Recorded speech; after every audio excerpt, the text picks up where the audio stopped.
Welcome to the start of the Cass County Commission's 2026 budget efforts. First item is we'll have Taylor take the role of commissioners. Commissioner Flackel, Present. Commissioner Breitling, Yes. Commissioner Bettel, Here. Commissioner Grinberg, Here. Commissioner Capitan. Here. Once again, good morning and welcome to our distinguished members of the legislature for joining us this morning on our discussion as we provide the overview, as well as Governor Armstrong's office with Mary Christie joining us this morning. We appreciate your attendance here today, and we thought as a partner in what we do with people and our citizens that it would be a nice gesture for us to invite you in to hear how we're going to start our budget process and define our new normal, if you will. So with that said, on behalf of the Cass County Commission, I want to thank everyone for attending today's budget overview. Department heads, staff, and fellow commissioners, especially the legislators who have taken the time to join us today, and members of the governor's staff. Your interest and engagement in understanding how Cass County manages its fiscal affairs is appreciated. I know I'm like. Who do we have online? We're good? Okay, apologize. As we look ahead to the 2026 fiscal year, our challenge is clear. We must meet the growing needs of our departments and continue delivering the critical services to Cass County residents, all while operating in the future with a constrained financial environment. First, I want to recognize the excellent work by our department heads in preparing and submitting their budgets. We asked them to do it twice. First was the normal planning process each year, and they were asked to go back and fine-tune their pencils as they submitted their budgets, which is in the budget books here before us. The Finance Office has compiled those proposals, and they are now in your budget books as we begin to review our process. We knew early on this would be a difficult budget to develop for 2026. The North Dakota Legislature passed property caps that restricted local flexibility. Inflationary pressures continue to push costs upward across nearly every category in county government. For example, which is a nice number to report, our medical insurance has only gone up 4.6%. How many times do we say that? Only 4.6%. Our software renewal costs jumped 17% last year. Our property and liability insurance is rising by more than 20% a year, and salary and benefits recruiting and retaining employees is north of 5%. Additionally, this is important to footnote, prior commission actions in 2024 were made to lower property taxes, all while supporting increased costs for public safety, including the jail expansion, as well as investments to change our county step schedule with employees from 16 to 12 in an effort to retain our county workforce. And we've made those decisions in a prudent manner, and they are making a difference, particularly with Sheriff's Department and retaining employees in the county jail. These are not discretionary increases. They're essential to maintaining services and levels in functioning government. It's also important to address recent discussions regarding the county's general fund balances. There's some public claims that we're sitting on $100 million in reserves. Maybe a little more context for that figure as we move forward to share. Our general operating reserve currently stands at $29 million for fiscal year 2024. Based on projections, that balance will fall to $22 million in 2025 and down to $18 million by the end of 2026. Accounting standards that our finance office shares with us is that we should have a target of about 25% of our operating budget in reserves, which is about $15 to $16 million. In addition to the surplus presently in our general fund, committed and special funds total about $29 million. When the number was disclosed from our audit, that largely was ARPA funds that we used, federal funds to pay for the county jail expansion of around $32 million. Those funds have been depleted. Restricted funds as additional COVID funds, road and bridge extension, hazard response, public safety, total about $29 million. And internal service funds, including our health and dental insurance plan, is about $5.8 million. And non-county funds we administer for outside entities totals about $4.3 million. In short, while the number on the front end looks large, most of these funds are not available for general operating use. There is limited flexibility. So as we move forward, before I turn it over to Ms. Madriga, as we sit here today, we're facing a $6.3 million budget gap for projected revenues and expenditures for 2026. Our pro forma forecast for 27 through 2030 average around $4 million a year in losses, totaling about a $16 million total if we don't have some systemic changes to how we approach our budget and cost containment during this budget session. Options that we've tossed around and provided that we'll have discussion on here this week and how we're going to trim that $6.3 million include a one-year hiring freeze on all departments, transferring $1 million from the highway fund, which totals about $1.4 million, implementing a vacancy rate factor into our budgeting process with vacant FTEs and hiring. Largely the biggest change we have with personnel is with our sheriff's department. If we apply a 2% vacancy rate, that will equate to about $700,000, and a one-time mill addition for Veterans Affairs, Historical Society, Ambulance Services, and NDSU Extension. And under current Century Code, we have a one-time opportunity to increase those mills to capture that revenue to support those dedicated operations. Additionally, following our recent discussion on economic development incentives, there has been public attention on this as well, and I think even legislative discussion. I'm proposing that the Commission establish a more structured and transparent approach by creating an incentives policy by this fall for primary sector economic development support for federal low-income housing, and a change particularly in TIF and pilots that still provide an incentive but don't provide 100% for the first 5 or 10 years from a standpoint of capturing some additional revenue. These steps will help protect our tax base and ensure continued investment while preserving our core revenue. In closing, the work we do this week will set the tone not just for 2026, but how we manage the long-term fiscal health of Cass County. I appreciate the collaborative effort of all involved and look forward to building a budget that reflects both our responsibilities and our shared priorities. With that, I'll turn it over to Ms. Madriga. Thank you, Mr. Chair, members of the board. I am pleased to present to you today an overview of the preliminary 2026 budget as proposed by our department heads and public entities. Before I get started, I would like to take a brief moment to thank our finance staff that include our accountants, Gerald Jensen, Dylan Juby, and Hannah McIntyre, all under the direction of our remarkable accounting manager, Sarah Heinley. Our team has spent countless hours over the last couple of months working and advising department heads and putting together the budget that is before you today.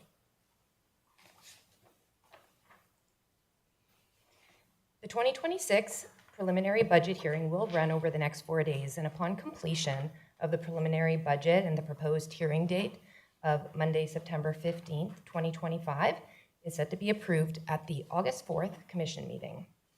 Upon approval of the preliminary budget and hearing dates, the Commission can still make changes to the budget by moving line items up or down to reduce the amount of property tax needed to support the budget. However, restrictions are in place that prohibit the Commission from making changes that would increase the amount of property tax effect on a taxpayer after the approval of the preliminary budget. This budget includes a 3% tax cap that was imposed during the most recent legislative session, and the mill levy is scheduled to be set at the September 15th, 2025 budget hearing. The formal Cass County budget process began in May with the approval of the Commission budget directive and budget calendar. As a reminder, the board directive was, number one, to prioritize control costs by minimizing discretionary expenditures and focusing on long-term financial sustainability. Number two, targeting a 0% increase in departmental budgets, excluding the staffing costs. Number three was the new FTE freeze for the 2026 budget year. Number four was justifications for any budget increases. Number five, cost containment and efficiency improvements. And number six was a final review prior to these hearings. Following today, the final steps of the budget process include approval of the preliminary budget at the next Commission meeting. The public hearing on the budget and final approval of the budget are both scheduled for September 15th. And the Cass County Home Rule Charter dictates that our budget must be approved and the mill levy set by October 1st of each year. The value of a mill levy increased by $88,000 from $1.32 million to $1.41 million. This is an increase of 6.7%. Under the new property tax cap law, the county mill can increase by 0.58 mills, which will bring our county mill levy from $45 to 45.58 mils. Under the preliminary budget, this will result in a maximum mill levy to any property being 53.13 mils once other county agencies like Weed, Vector, and the Water Resource Districts are factored in. Under the new cap legislation, the county calculated the allowable tax revenue by utilizing the adjusted year calculation. Under the adjusted year levy, the capped property tax levy in dollars is determined using the preceding taxable year adjusted by new property tax value, expired TIF incremental taxable value, expired exemption taxable value, and then adding in any removed property taxable value. For the 2026 tax year, new growth declined by 6% from the preceding year from 46 million to 43 million. New growth equates to approximately $2 million of overall county revenue, of which $1.2 million is allocated to the general fund. Mill levies are used to evenly distribute our property tax revenue among all taxing districts to property owners based on their property value. This slide demonstrates the county impact that a 6.7% increase in valuation and a 0.58 mil levy increase will have on a residential property value with a market value of $300,000.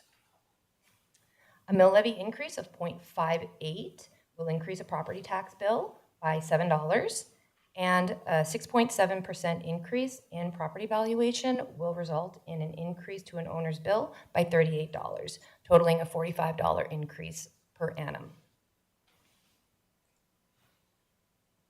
Total tax revenue, excluding other agencies but including Weed and Vector, is projected to be $63.8 million. That is up $4.4 million from $59.4 in 2025 and represents an increase of about 7.4%.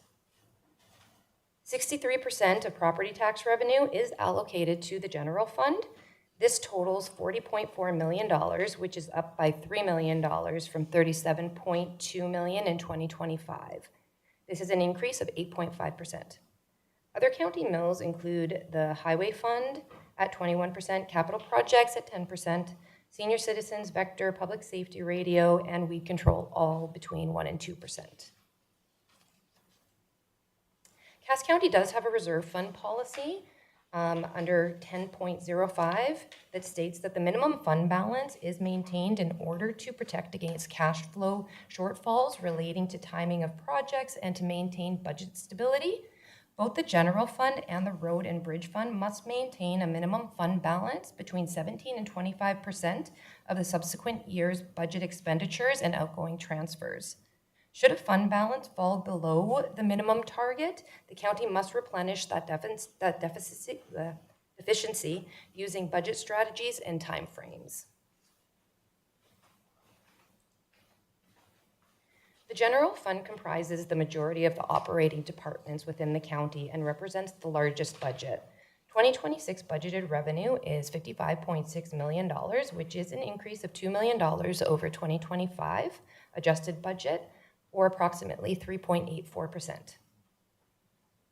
The 2026 expenditure requests total $61.9 million, which is a $2.5 million increase over the 2025 adjusted budget, or approximately 4.2%. This will result in an overall decrease to the general fund balance of $6.3 million. As a reminder from last year's sessions, this deficiency is largely made up of our new jail pod expansion, as well as the nature of a biannual election cycle. The history of the general fund does provide some reprieve due to the fiscally conservative spending habits of our departments.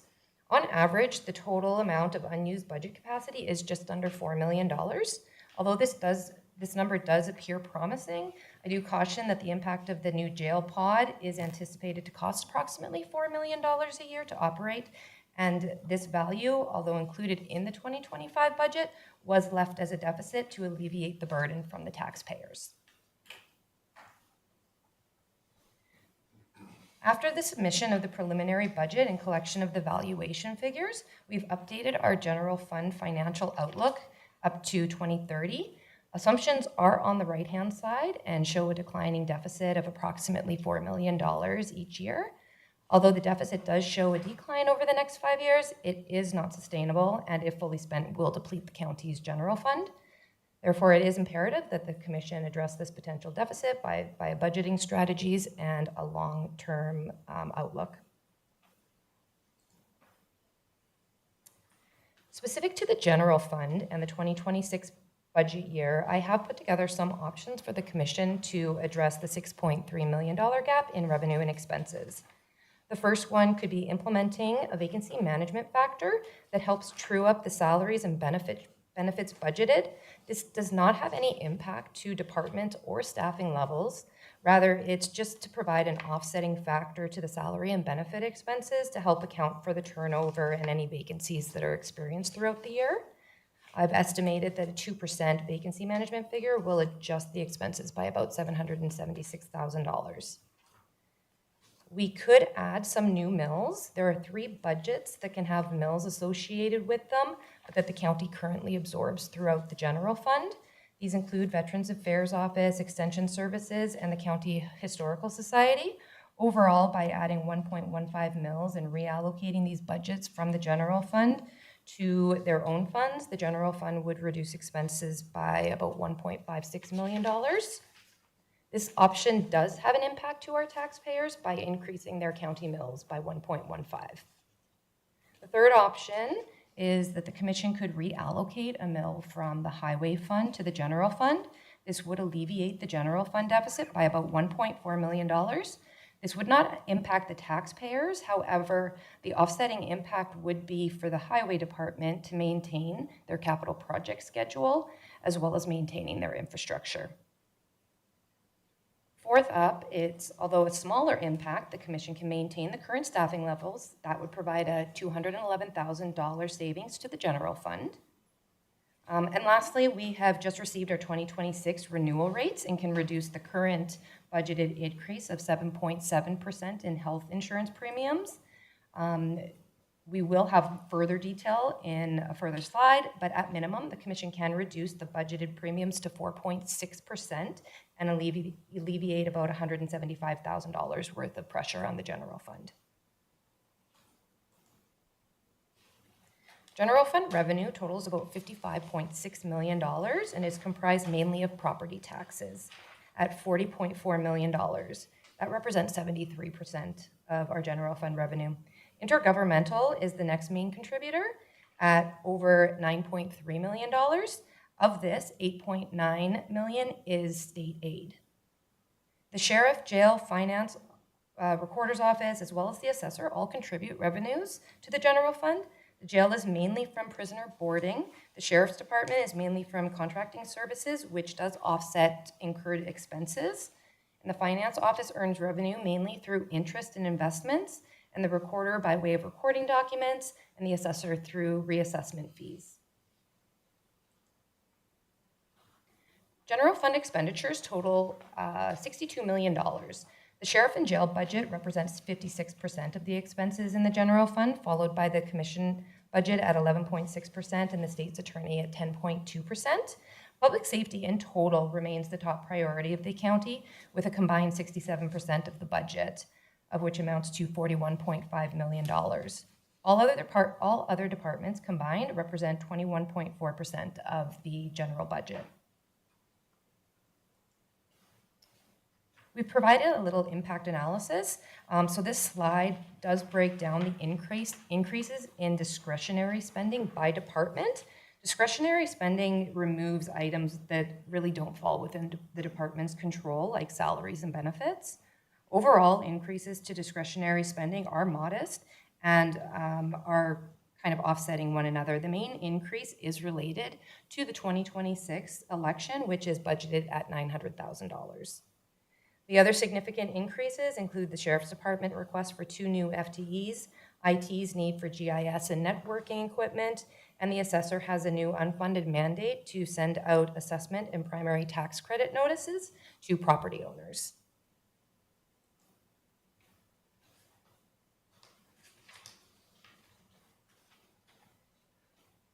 So the salaries and benefits, including overtime and new requests, do make up 65.4% of the general fund expenditures. Operating expenditures total 31.4% of the budget. This slide covers COLA as its impact to county-wide salaries. A step increase matrix is in place at the county to ensure that employees are fairly compensated for their experience. In general, an employee will move up one step each year. The budgeted step increases have an increase of $1.1 million on the county budget, which is a 2.5% increase over the 2025 budget. A cost of living increase is a long-standing method that the county has adopted to help ensure that salaries are keeping up with the cost of living. The intention behind this increase is to keep our employees at a level purchasing power as they were at last year when taking inflation into account. Typically, the COLA increase is based on the April to April CPI Midwestern Index, which came in at 2.4% in 2025. And the COLA increase, if adopted at 2.4%, will have an $845,000 impact countywide. The Road and Bridge Fund revenue, budgeted at $2.9 million, is a decrease of $2 million from the 2025 budget. Expenditures are set to increase by $11.8 million to $37.8 million. The main drivers behind the revenue and expenditures of this fund are projects really and the timing of those projects. As you can see, there was a shift of $7 million in the 2025 projections.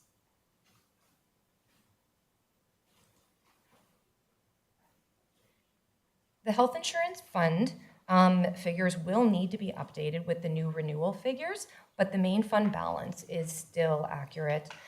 Cass County does have a self-funded health insurance program that offers employees premium health insurance and responsible rates. The fund has been seeing a declining balance since 2020, and recent efforts have been taken to better align coverage, usage, and premiums to help ensure that this fund can be sustained. Based on Brown & Brown recommendations, this fund is budgeted in a balanced approach, which will gain the fund balance coming from interest earned on the fund balance. The reserve balance is in compliance with policy and is set to between 20 and 50% of expected expenditures. I've updated this slide based on the recent renewal data that I received yesterday. And although renewal decisions are not required today, the Commission will need to decide on a preliminary rate in which to set health premiums at for budgeting purposes. We have been quoted with 3 different options. The first option will be to leave the plan as status quo with a stop-loss premium of $100,000, and that will leave our premium increase at 4.6%.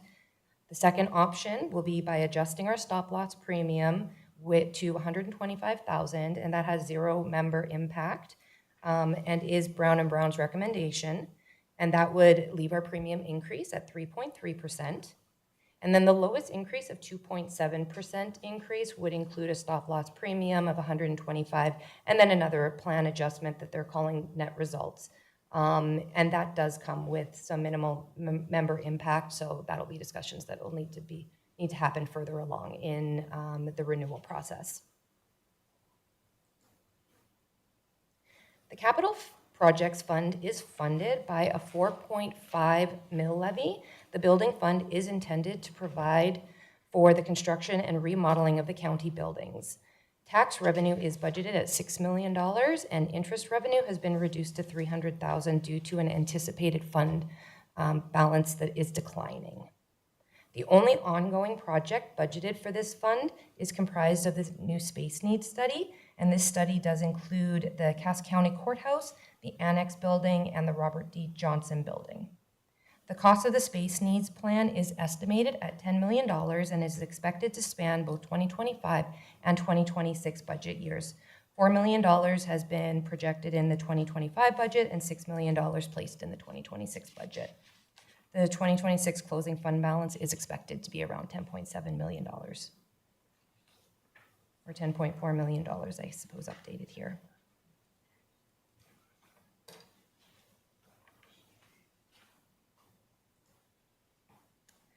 We will be wrapping up our federal COVID funding in 2025 with a final transfer of $2.8 million from CARES funding to the general fund as approved in our last year's budget process.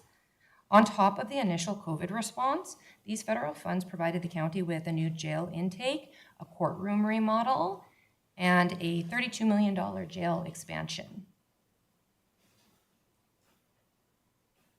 The next 3 slides really wrap up the budget and levy summary.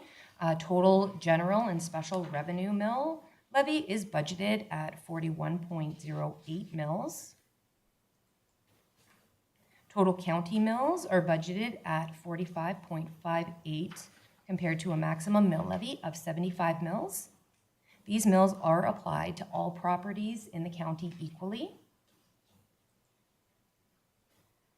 The maximum mill levy for any property is budgeted at 53.13 mills. Other county agencies are part of Cass County government but have their own mill levy limitations set in state law. Weed control applies to all areas outside of the city limits of Fargo. Vector control is levied county-wide, as vector control provides services throughout cities and townships. The 4 water resource districts each cover a distinct portion of Cass County, and their levy only applies to their portion of the county. Each of the 4 districts also levy for the Red River Joint Water Resource District, so that levy is also county-wide. And that concludes my overview. I will stand for questions. Questions for Brandy?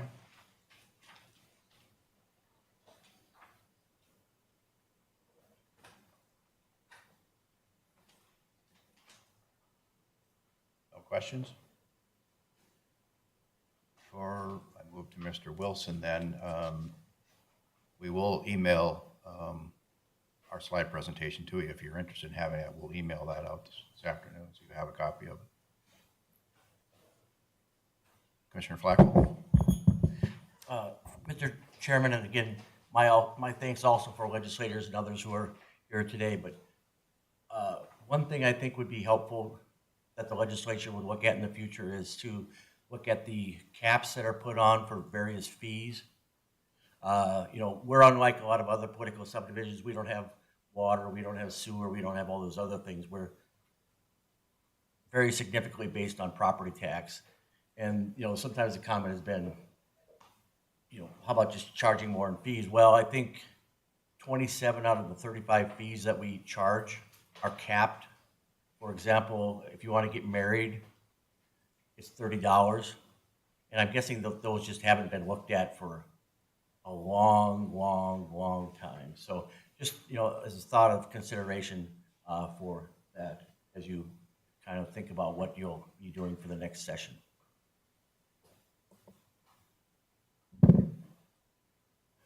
Further questions? Thank you, Brandy. I would like just to reiterate, in my time here is my 3rd year on the commission.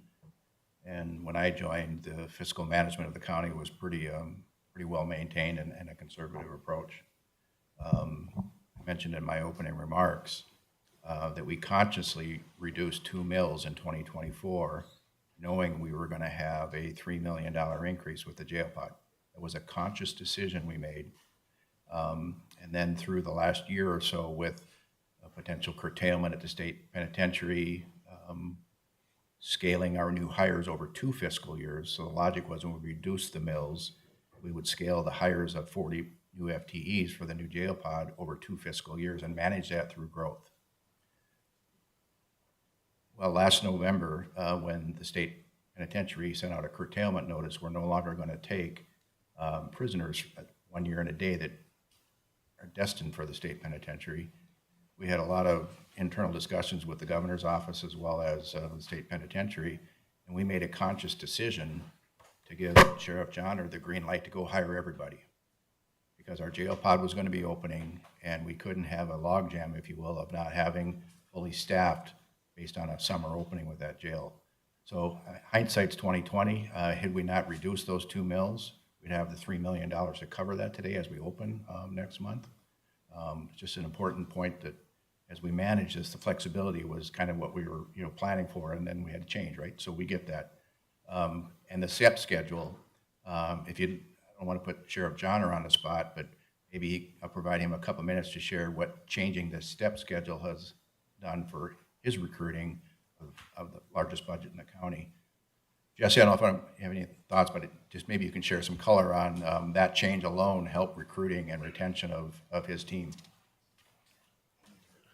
Yeah, Mr. Chair, members of the commission, and our guests today, thanks for allowing me a few minutes.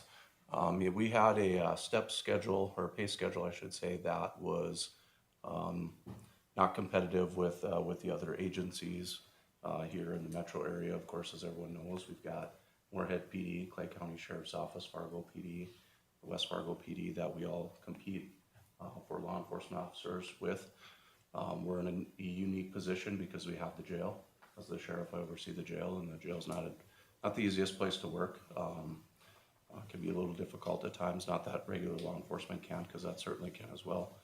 But our pay step scale that we had in place prior to getting our steps reduced was a 21 to 22 step pay grade, which meant that it took you 21 years or 22 years to top out in your respective pay grade that you had. And so the steps weren't didn't increase very much every year. The other agencies in the area typically are in between that 10 to 12 pay step range. So they top out within 10 to 12 years. So their pay increases were more substantial than ours were every year. And so that Sheriff, caused us Sheriff, issues. just a note maybe closer to the mic so that folks on the line. Yeah. I'll have to talk this way then, so I'm not trying to be disrespectful to anyone behind me here. And so we made a proposal to reduce our steps down to 12 to be more competitive because we were having issues getting people hired in the jail.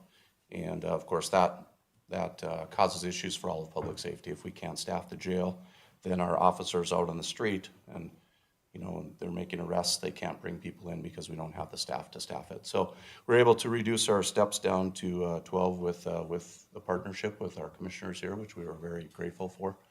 And then and increase one of the correctional officers to a higher pay grade so that we could sell it more as a career, because we were getting a lot of people that were coming into our facility and using the jail as more of a job than a career, which is unbeneficial for us because it costs us a lot of money to train people to get them to a level where they can work in our correctional facilities. So yeah, it helped us tremendously. We went from seeing maybe 1 or 2 applicants every couple of months to this last time I looked for our next round of application process, we have 30.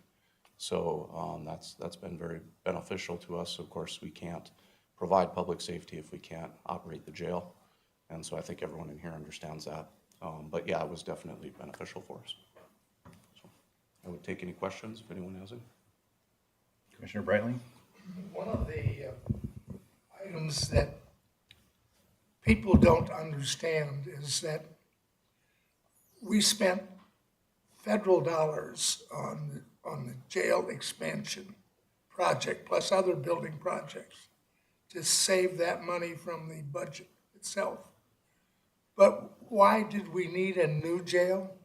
We spend approximately $30,000 a month in payments to other counties to house our prisoners right now.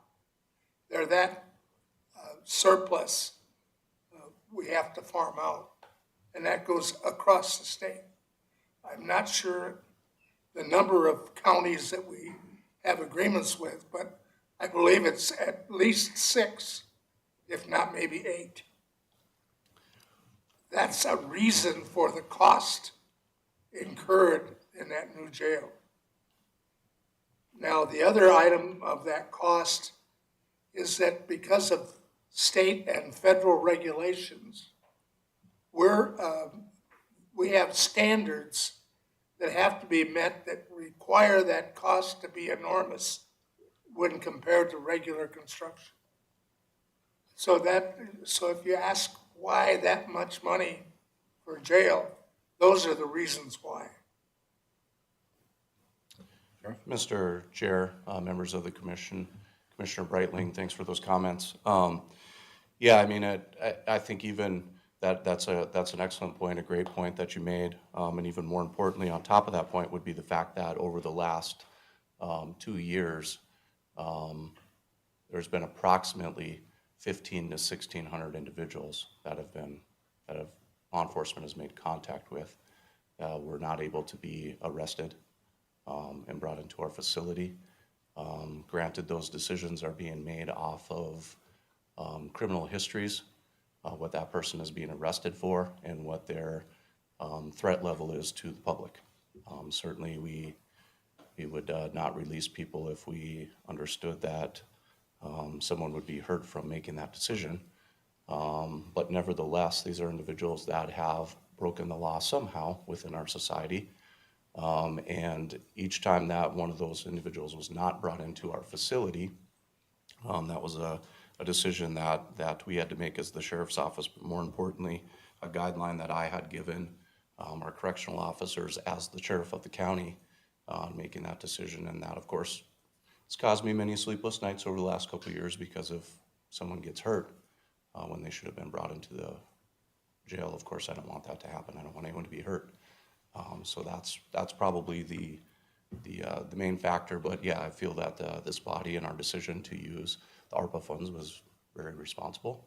So we didn't have to affect taxpayers. I mean, obviously it's taxpayer dollars, but it's spread over the whole country as opposed to just the citizens of Cass County to do that. So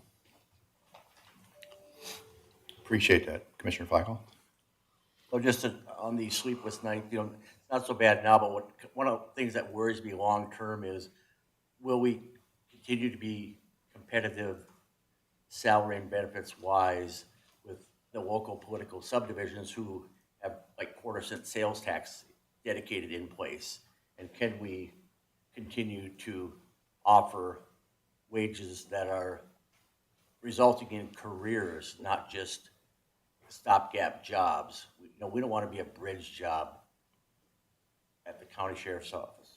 We want them to be careers, and the sheriff has really migrated towards that philosophy, but it does kind of worry me long range when we get out farther, how that may play out. And we'll get into that when we get into his budget, but just, I thought it was a good opportunity when we had legislators here to help explain it. Like, from my perspective, one of my kind of overarching concerns, again, going back to we're kind of in that one pool of income source largely. yeah, Mr. Chair, members of the commission, I'd agree it will be tough for us to, it's always been tough because we're all, like I mentioned, all of our agencies are competing for officers in this area, and so it's constantly this game of trying to increase wages on each agency to pull from the other agency. I think that would be tough to get away from in any fashion. So, sure. Thanks, Sheriff. Yeah, thank you. Before I pass it over to Mr. Wilson, I just want to again express our appreciation for your joining in on today's discussion. We recognize that property tax reform was a priority, and we support that. We also recognize that the nuances and the particulars of county budgeting wasn't something that in the middle of a session is going to provide enough ample time to understand. And so again, I appreciate your time here today to learn a little more about how we go about our business and the thought process. And we also recognize it's probably going to be an ongoing discussion in the next session too, what other remedies come from, providing flexibility, but yet, restricting local government from a standpoint of excessive valuation growth and taxation. So totally understand that. As we look, again, that $6 million deficit, one of the things that's traditional with the county is, in the legislative days, I believe we called it turn back. Maybe you still call it turn back, where agencies don't expend all their funds. That's typical for the county as well, and some of that's wrapped around the FTE filling of positions when somebody leaves. So that's part of that vacancy management projection, if you will, to look to the future. But also, if the $4 million that we talked about is adopted, the other $2 million, we would continue to monitor and see what turnback is by the end of the year. And maybe that's another $1.5 million to get us close to that deficit. But from a budgeting standpoint, we consciously said we're not going to use reserves to balance the budget in our discussion. We're going to look at revenue and expenses and then have our process here, which is This process is very much like my experience in the legislature. We go through every budget and have a discussion on each one and then adopt what we think is right. And so that's very similar to what the legislature does, is we pick the budgets apart. And as I shared in the opening as well, our department heads have done a great job. They've gone through this twice, and you saw the slide where it's state's attorney and public safety are the biggest chunk. So you don't go to the recorder's office and look for $500,000, $700,000 savings because their total budget's $600,000. So that's just the reality we're dealing with, and we'll figure it out. And I'm confident we'll get there. So, Mr. Wilson. Mr. Chair, members of the board, thank you very much. As you know, administration office deals with a number of different budgets, including admin, personnel, building and grounds, as well as the commission budgets. And so the information that I'm going to go through here pertains to a number of different individual budgets, but is also very representative of what you'll hear from each individual department over the next couple of days. Start with the commission budget that funds a number of your activities. This is one account that includes both income and expense revenues, income and expenses, income figures provided by the finance office, and then our office estimates expenses along with normal budgeting practices. These expenses generally relate to publishing fees, notices, agendas, meeting minutes. It also includes commission travel. As you know, we are active in association work at the state and national level, and I think that does provide the county a benefit because we do get to collaborate and understand what our colleagues are doing both across the state and the country. The 26 budget for the commission budget is largely flat compared to our current 2025 budget. A different budget is the commission projects budget, where is essentially the bucket where we have professional services, organizational memberships, auditing and legal fees.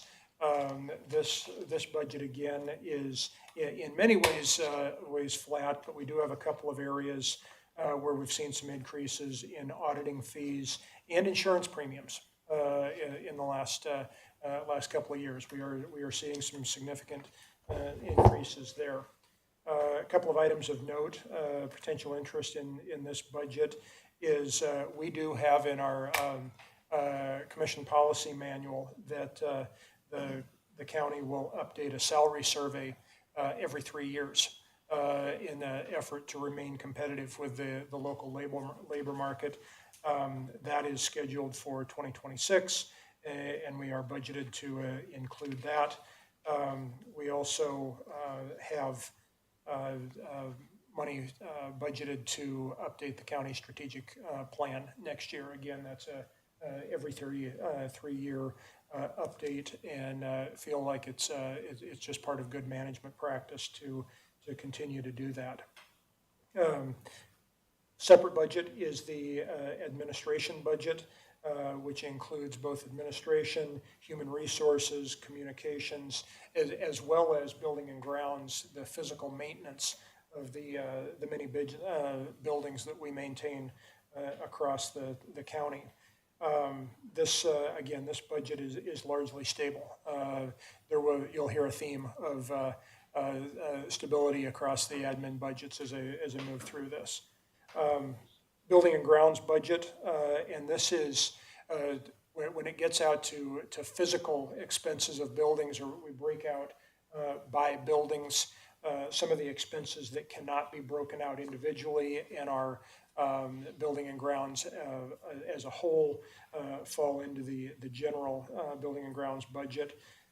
Vehicle maintenance, phones, expenses. The one expense that we added in 2025 and carried over to 2026 is we have added contracted snow removal for the parking lots at both the courthouse and the annex. That was a very conscious decision that was made going into 2025 because previously we had highway crews that would come down and assist with the parking lots before they would get out on the roads. And this was a transition that allows us to get all of those crews out as quickly as possible, so they are focusing their efforts on the county road network.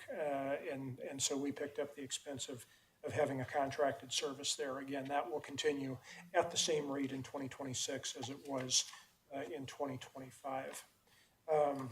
Courthouse, now just moving through the various budgets again.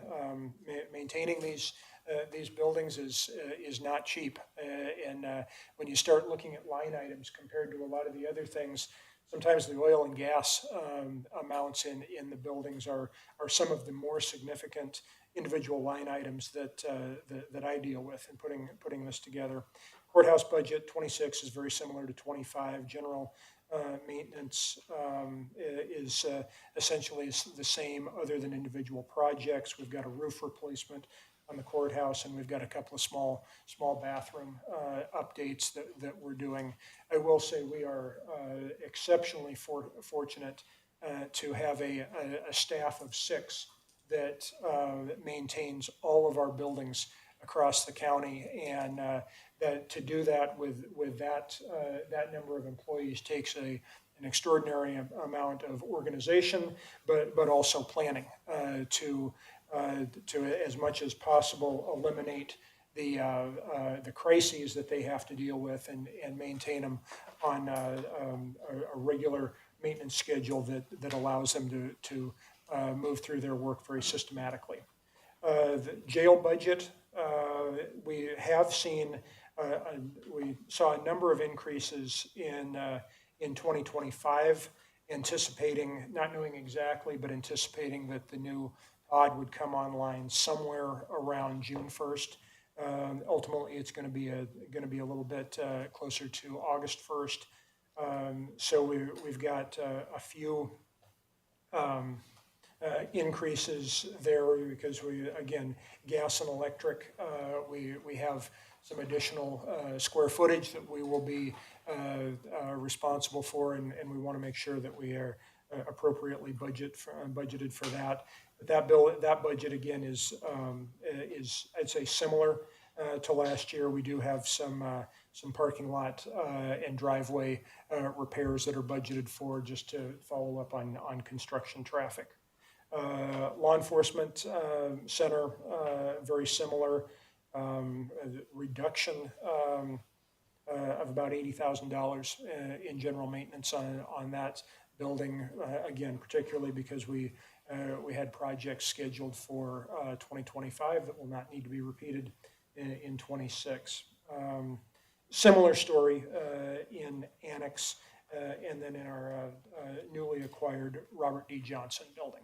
So I think that is a really good way to track these expenses building by building, because if we would be in a great position to see any kind of trends that were showing up of a particular building's HVAC is giving us extended trouble, or it has helped to plan and also track. So I think that is a really good thing that we've done. One thing, commissioners, that you will see brought forward from my office that is unique compared to previous years is there is a plan for public service agency expenditure with a amount of just over $9,200 this year, and that is a request. I'm just going to read a little bit of a narrative there that county employees are members of the North Dakota Public Employees Retirement System, IndyPERS, and IndyPERS members, while they are on or following active duty military deployments, may, within specific timeframes, contribute to their IndyPERS accounts. If members contribute, the employer is obligated to make the matching contribution as we do for full-time employees.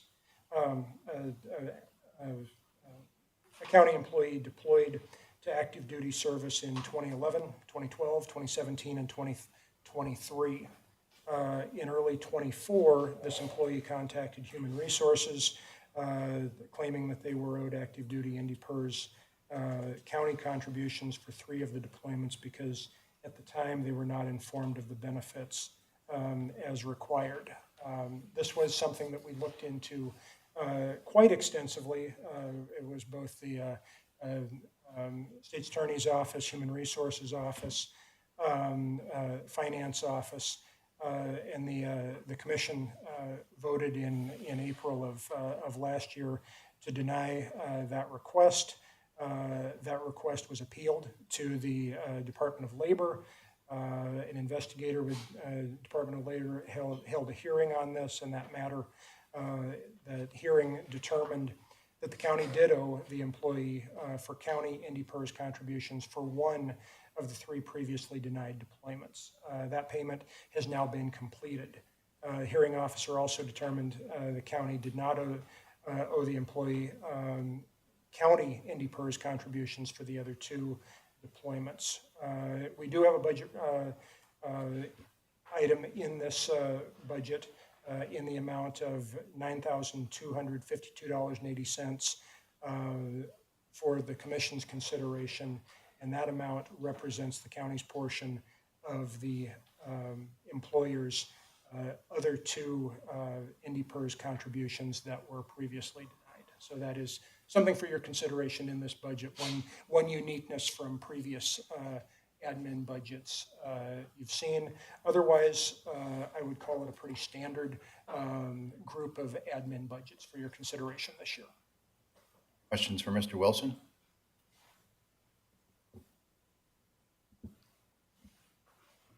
We'll recess now until 1 o'clock. We'll allow some time for some, informal discussion with our legislative friends. 2 things. One, at 1 o'clock, the Chamber of Commerce and the Economic Development Corporation are coming in to provide their request for Innovate 28.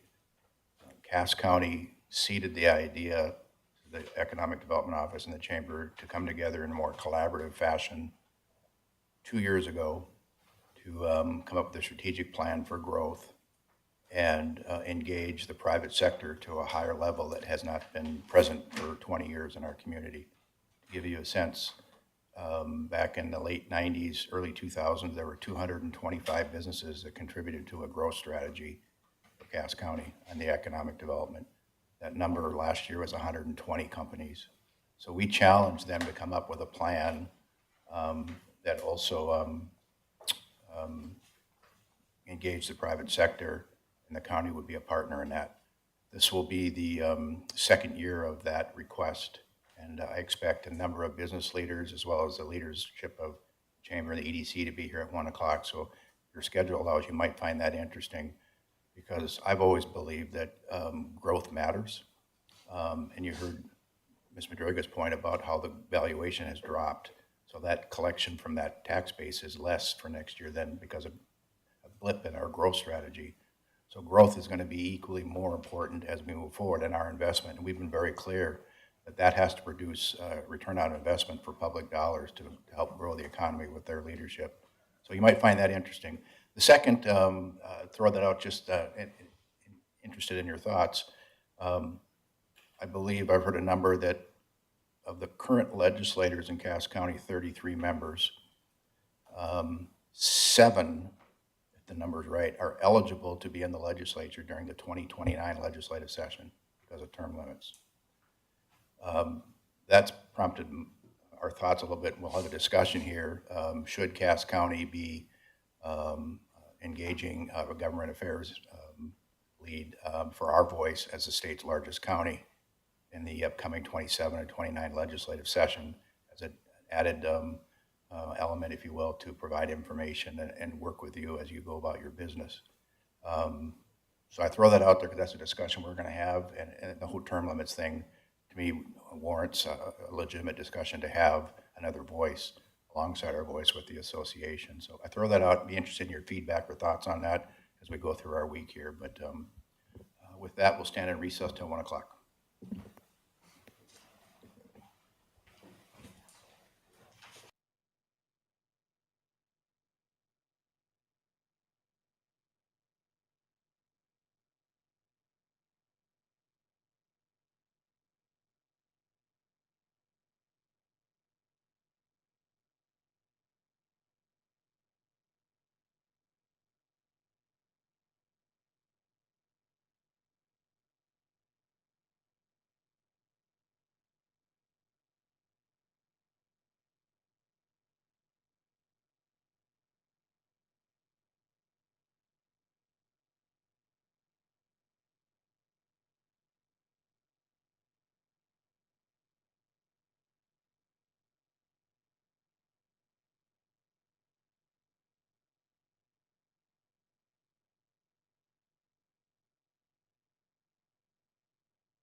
our first private sector leader this afternoon.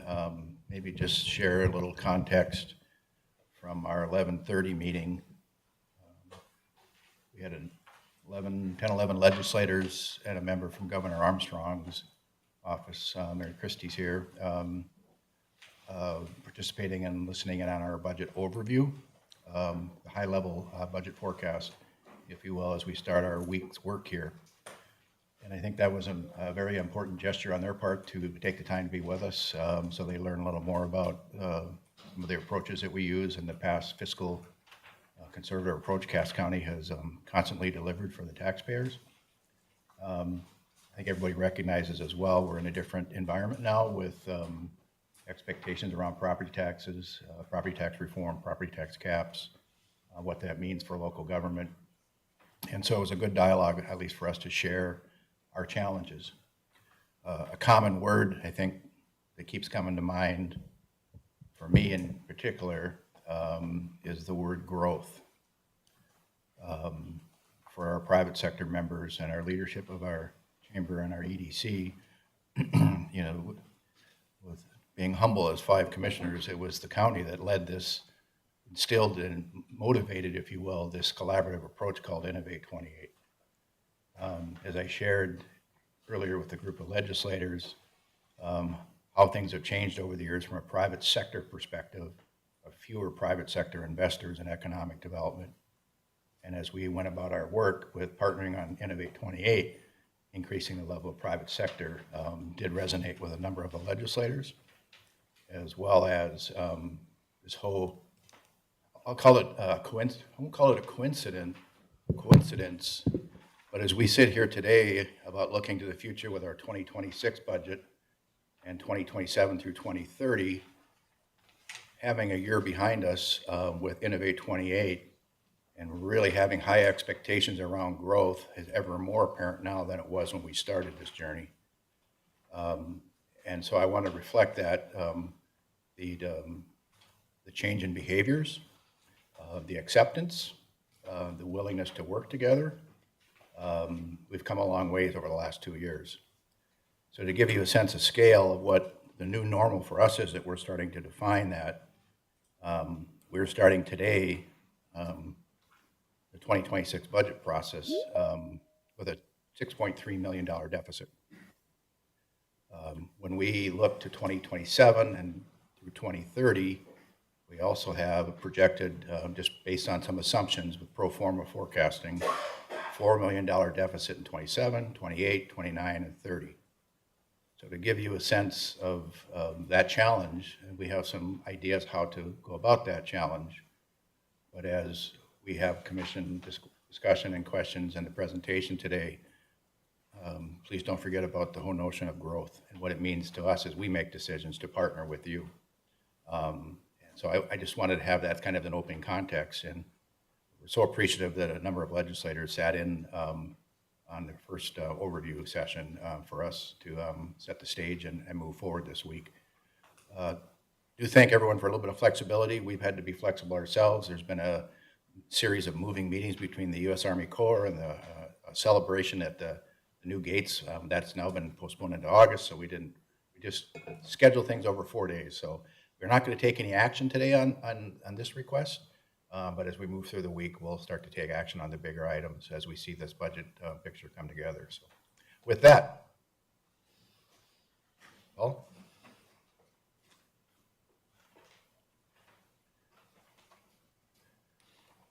Good afternoon, commissioners and everybody. First, to just start off with, I've known Commissioner Grinberg for 20 plus years, working with him in different aspects, and I really appreciate his eloquent way of saying, "Sit down, dummy, it's not your turn to talk." But so I'm sure we'll laugh about that later. So a couple things here. First of all, thanks for giving us this opportunity.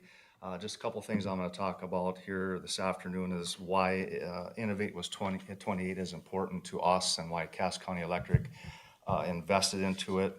Why I am the chair of the I-28, I call it the Innovate 28 board, the advisory board, and why it's important for the county to continue to invest. And I'll start off with, my name is Paul Mathis. I serve as the president and CEO of Cass County Electric Cooperative. and also as the chair for the advisory board, as I mentioned. And as you can tell, you'll hear from some of my esteemed colleagues here in a minute that will also visit with you. I'm humbled to sit and participate on some of these boards with a group of esteemed, high-level, engaged leaders for our community. So it's a humbling but yet great opportunity. So why Cass County Electric invested into Innovate 28? Commitment to community is one of our core values. And by investing into public policy that drives business retention, business growth, and business attraction, we felt was a part of that. It fit that business model for us, and it was important for us to invest back into our communities. I guess we're just about halfway through year one of a 4-year pledge and a 4-year commitment. And as you'll hear some of the statistics from Joe or Shannon, that we're really starting to move the needle on some of our public policy initiatives, workforce talent attraction, and our business retention and attraction initiatives. So I think it's important that I understand just from what Commissioner Grinberg has said here that there's going to be some cuts that have to be made. I think it's important for the Cass County and the investors to continue to invest into I-28, to continue to invest into our communities for them to grow and to prosper.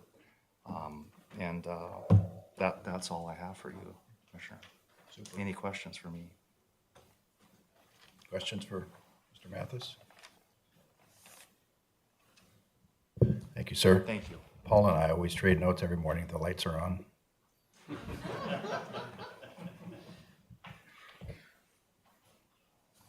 Mr. Hanson, welcome. Yes, well, good afternoon, everyone. My name is Kevin Hansen. I'm President and CEO of Gate City Bank, and thank you so much for having me here today. So why is Gate City Bank participating and investing in Innovate 28? Well, part of our mission statement is to invest in our communities to create a better way of life. Investing in Innovate 28 is important to us because it creates economic development. Economic development is crucial for improving the overall well-being of a community, creating jobs, increasing incomes, and enhancing the quality of life. New business development will be critical for the future growth of Gate City Bank.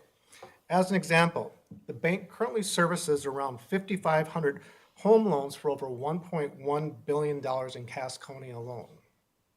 All of those customers needed a good, reliable job to buy those homes and continue to afford to make their payments. For Gate City Bank to grow in the future, economic development will be needed to create new job opportunities for future customers. Another challenge we'll face is continuing to attract workforce talent. In the past few years, the bank needed to find some technically skilled individuals who were not available in our community. We hired a chief risk officer from San Francisco, California. We hired a chief audit executive who came from Sacramento, California. And we had a compliance officer who came from Chicago, Illinois. Now, all of those individuals were not only looking at Gate City Bank, but they were looking at what other opportunities for jobs they had. But they were also looking at our region, and they were comparing us to other regions.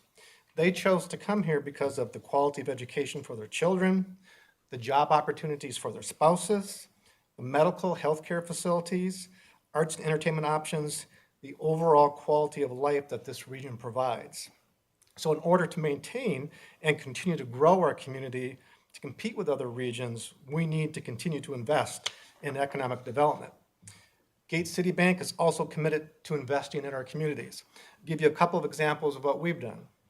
Since 2015, we have provided over 3,400 below market interest rate loans to refinance high interest rate student loans. One of the requirements of this program is that you buy a home in one of our communities. This program has saved our customers over $35 million in interest payments. We believe this is a good investment because homeowners are more likely to be engaged in their community, their kids attend our schools and universities, they pay taxes, and they enhance the overall quality of life in our communities. Another example is we recently committed to providing $10 million in low-cost loans to childcare providers. So far, our loans have allowed daycare providers to add an additional capacity of 641 childcare spots, as well as retain 150 spots that are at risk of closing. This program will save our customers over $2 million in interest payments. So I see Innovate 28 as an investment opportunity for the bank. It addresses many of the same concerns we have for future economic development in our region. I appreciate the partnership between the Chamber and the EDC. There are clearly defined roles, measurable goals, and actionable objectives. And I believe Innovate 28 will have a lasting impact that will allow this region to grow and continue to compete for years to come. So thank you for your past and continued support of this critical need in our region. Any questions for me? Questions for Mr. Hanson? Thank you, sir. Thank you.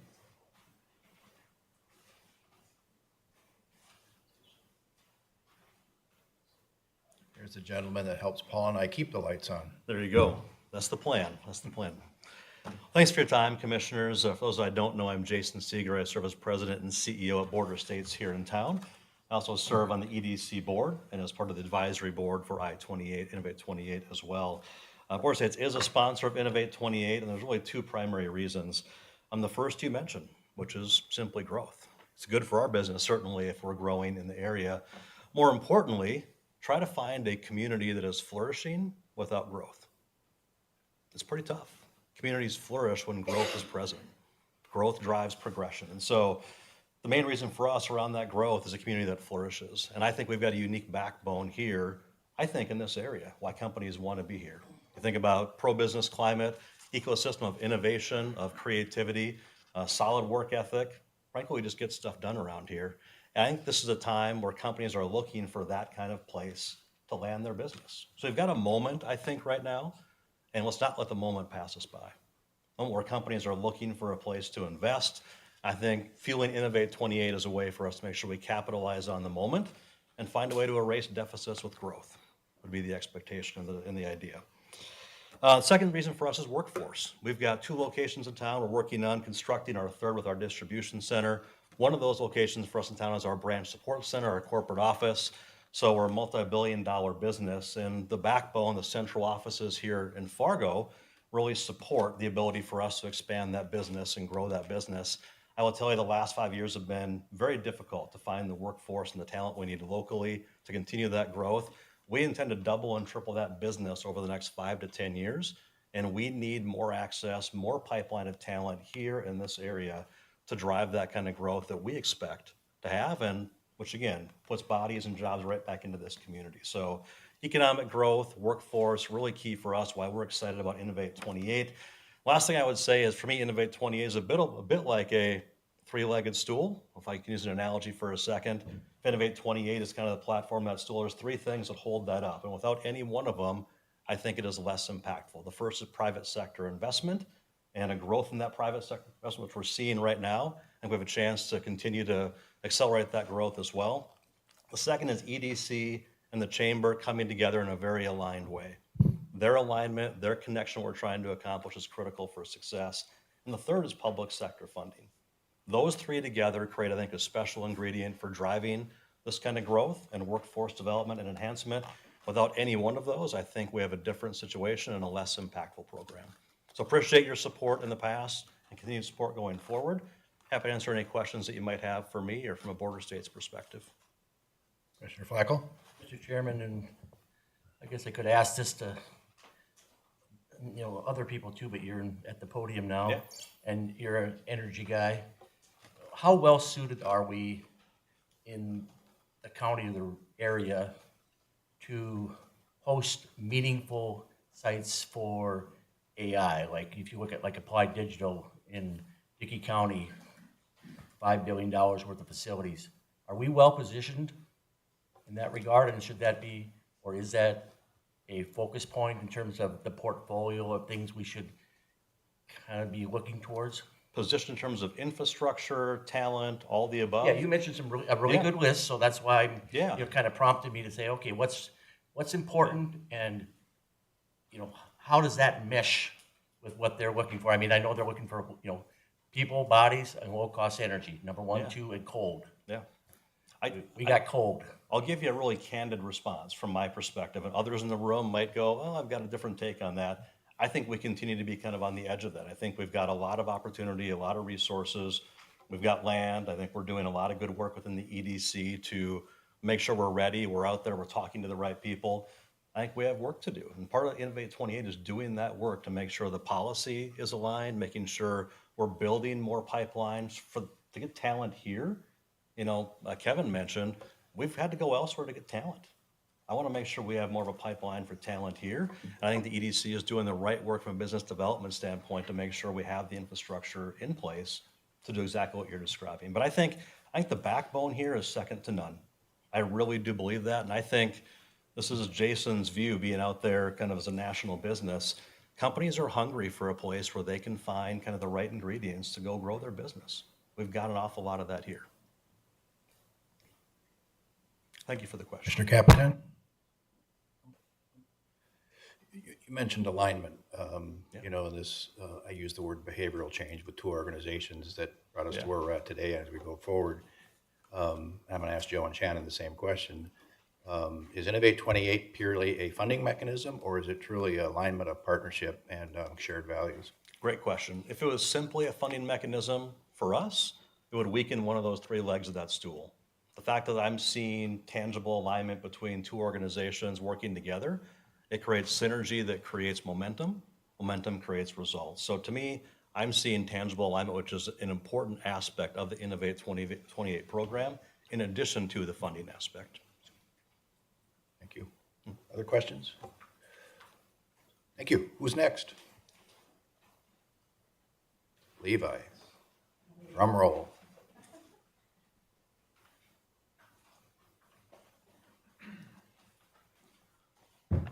Chairman Grimberg, members of Cass County Commission, I appreciate your time today. I do want to take a moment to introduce our intern at Ellingson. Sorry, my name is Levi Otis, Director of Government Affairs at Ellingson.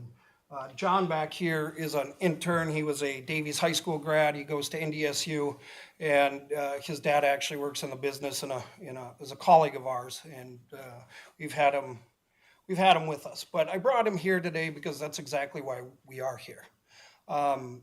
I shared a story with Vice President Pence when he was in Fargo a number of years ago about a banker from Minot who had a mustache and came to Devil's Lake and said he was going to run for governor. And my principal at the time said, "Can you show this guy around the school?" So I did. And we had a nice conversation. And as I was leaving, he said, "Hey, one more thing." I said, "Yes, sir." He said, "Can you do me a favor?" And I said, "What's that?" "Please don't leave North Dakota." And at that time in North Dakota, we really didn't have a lot going on. I figured I was going to head to Minneapolis with my buddies and go to the U of M or do something there. But that never left me, right? North Dakota invested in my future, and now I have a daughter here. She's a sophomore at West Fargo High. And going through the time, I ended up working for Theraldson and then another hotel guy right after that. And District 45, where I'm a resident of, I had the opportunity to run for House. And they asked me if I was interested in running for House. And so I spoke to my employer at that time, and he said, "Well, geez, you only have 4 weeks of vacation. So I suppose if you use your 4 weeks of vacation, that would eat up January. And then maybe if you worked every single weekend, right, maybe you could balance running a hotel and running for office." And right there as a no. I wasn't going to give all my free time, but there really wasn't anything out there that we could model ourselves off of to try to figure out how I could participate in the legislature and give back and be a hotelier at that time. So where I'm asking you today is that for me, I like the idea of having a resource where Ellingson or Cass County Electric can go and find a partner in Innovate 28 in the chamber of, okay, how can I model what our business looks like, and how can we cultivate employees that do want to give back, but we don't really have the resources to develop that ourselves. The future candidates, guys like John, he's been interested in politics, but he doesn't know where to start. All of you have been to Bismarck. You've all probably been to St. Paul. We've got a very large lack of decorum. People don't know how to even talk to each other anymore, right? They find something on TikTok, they find it on Facebook, and all of a sudden, you might be the nicest guy in the world, but because something was said, it's bad news bears, and now you're being yelled at in the face. And I think if we can use a lot of these tools that they've provided you, I think we get past that and bring more adults to the room and really do a better job of understanding the process and how we want to engage each other. So I think I'm just going to leave you with that. You have the resources, and most of you probably have my cell phone number, so you're welcome to call with any other questions, but I'll stand for questions. Like you're gonna get off easy. Thank you. Next. There's a man who knows economic development. Yeah, good afternoon, everyone. Thanks for having me here. I'll be brief since it's getting long already here, but I know many people of the commission. Again, thanks for having me here. My name is Jim Boos. I'm president of JBC Commercial Real Estate in town here. I have a nearly 29-year career in commercial real estate services in the region. And along with that, that means I've been very closely involved with community development, economic development, and working with the two organizations we're talking about here today. Something Levi said struck me as well, and that is I'm one of those guys who come out of high school and college 30 years ago. The economy was not that great around here. And my sisters and many classmates were leaving. Obviously, Minneapolis, Denver, West Coast, all my siblings and cousins are gone. And I made a conscious decision to stay here and commit myself to economic development and trying to grow this community. Here I am 34 years in. I've lived every day of my life in the state of North Dakota. I'm very proud of that, and I say that to anyone who asks me.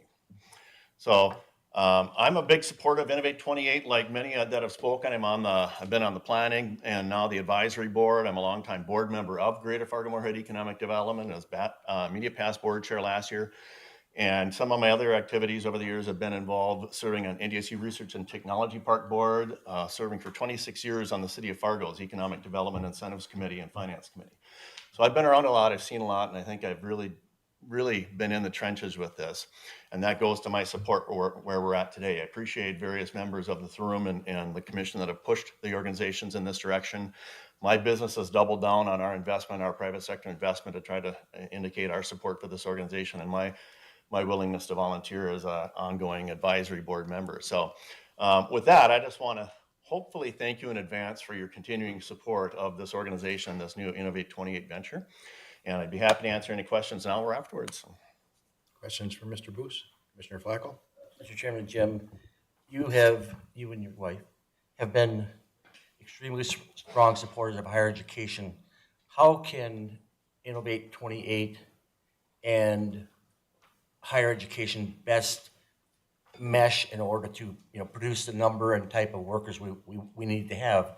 I remember back around the year 2000 when we had the roundtable for higher education. Don Morton said the reason why Microsoft was in town was because they had the workforce at that time. And he said this, it wasn't necessarily the tax breaks, which are fine, et cetera, but it's that ability to hire the people they need to fill those jobs. And that's sometimes a limiter that many have encountered in terms of deciding if they come here or go somewhere else. So what's the best strategies in your mind's eye? Because you have a nice perspective on this, I think. Well, first of all, I think Joe and Shannon can chat to that a little bit when we talk about our public policy initiatives and various workforce training initiatives. And some of the things I've been excited to see is some operation intern types of things. I often tell the story. I was one of the reasons I stayed here. I had 4 different internships when I was in college at NDSU, and that was a contributing reason why I stayed here and how I got hired, because I had average grades and I was a political science major. But my first interview was, you've got all these cool internships and a great reference list from all these employers. So that's just my brief little story, but it goes towards labor force recruitment, which again, Shannon and Joe will talk a little bit about. And I can't recall who dropped the word flourishing in, but that's something that I've often been championing. And I don't even know how to explain that, but as I've traveled around the country, I have family in Fort Collins, Colorado, Twin Cities area, that type of thing. And it's hard to explain a cool factor, Commissioner, but young people have got to have cool things going on. And I go towards what Joe Bergam is doing downtown with a lot of the downtown stuff, communities like flourishing downtowns, activities, things to do. And I think I've personally been very supportive of those types of things that helps recruit and retain young people and young professionals, because there's things to do. I say when I was coming out of college, That stuff wasn't there. Fargo Dome was under construction. There was no Red Hawks. Downtown was dead. There was no hockey arenas. There was no skate parks. There was nothing. We'd hang out at Lindenwood Park. And again, most of my classmates, siblings, and cousins are gone. But now that we're creating that more of a flourishing culture, I think that it's hard to define. Joe and I have said this. It's like, I don't really even know what this means, but we got to have a cool factor of things going on. That's a contributing factor that Shannon will talk more about, labor force recruitment and various training programs. But I think that's a key part of going towards what you're talking about, recruiting and retaining young people. Thank you, Jim. If nothing else, thank you. This is our only hearing this afternoon, and so if you have remarks, please do so. We're going to allocate the time. This is an important part of the county's deliberation. So don't feel like it's gone too long, because at least I don't feel it has. I don't know what my colleagues think, but hey, Dan. Hi, Tony.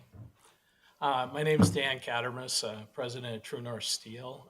We've been part of Chamber EDC I've been with the organization 26 years. Prior to that, I worked at I. Bailey. I was an audit partner at I. Bailey here in Fargo. But the program Innovate 28, we're a big participant in this and support it in economic development and in workforce. Workforce has been a major issue. We acquired the old DMI wind tower plant in West Fargo in 2022. It was an empty building. And we struggle. Now we have over 100 people at that site. But workforce is a huge issue. It took us a long time to get that staffed up, and it's a huge demand if we want to continue to grow this community. We do have a pretty vibrant community. We take a lot of the things that we have for granted here, but our pay and the workforce and the jobs we have here, I would say, is higher than other parts of the country, and we need to attract more people to this area to continue to grow as a community and workforce in this area. And we also need to align the skills too. The skills we are lacking.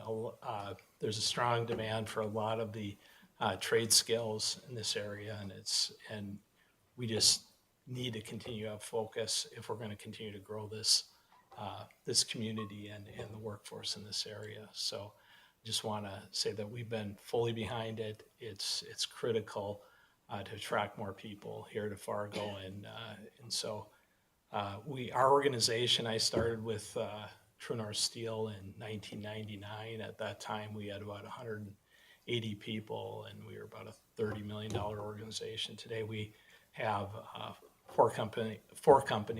We do have Minn Kota Windows is one of our companies too, but True North Steel. But today we have over 800 employees, and a little less than half of that's just in North Dakota in this area. So that's really critical that we need to continue to focus on workforce, education, and economic development, and business policy, continuing to have a pro-business environment here. So strong supporters, and I'd be happy to answer any questions you have. Questions? Thank you. All right, thanks. Next.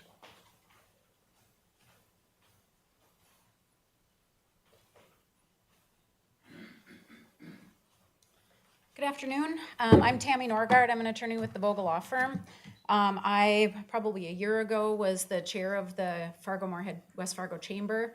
And I will tell you, we are proud supporters of being involved in Innovate 28.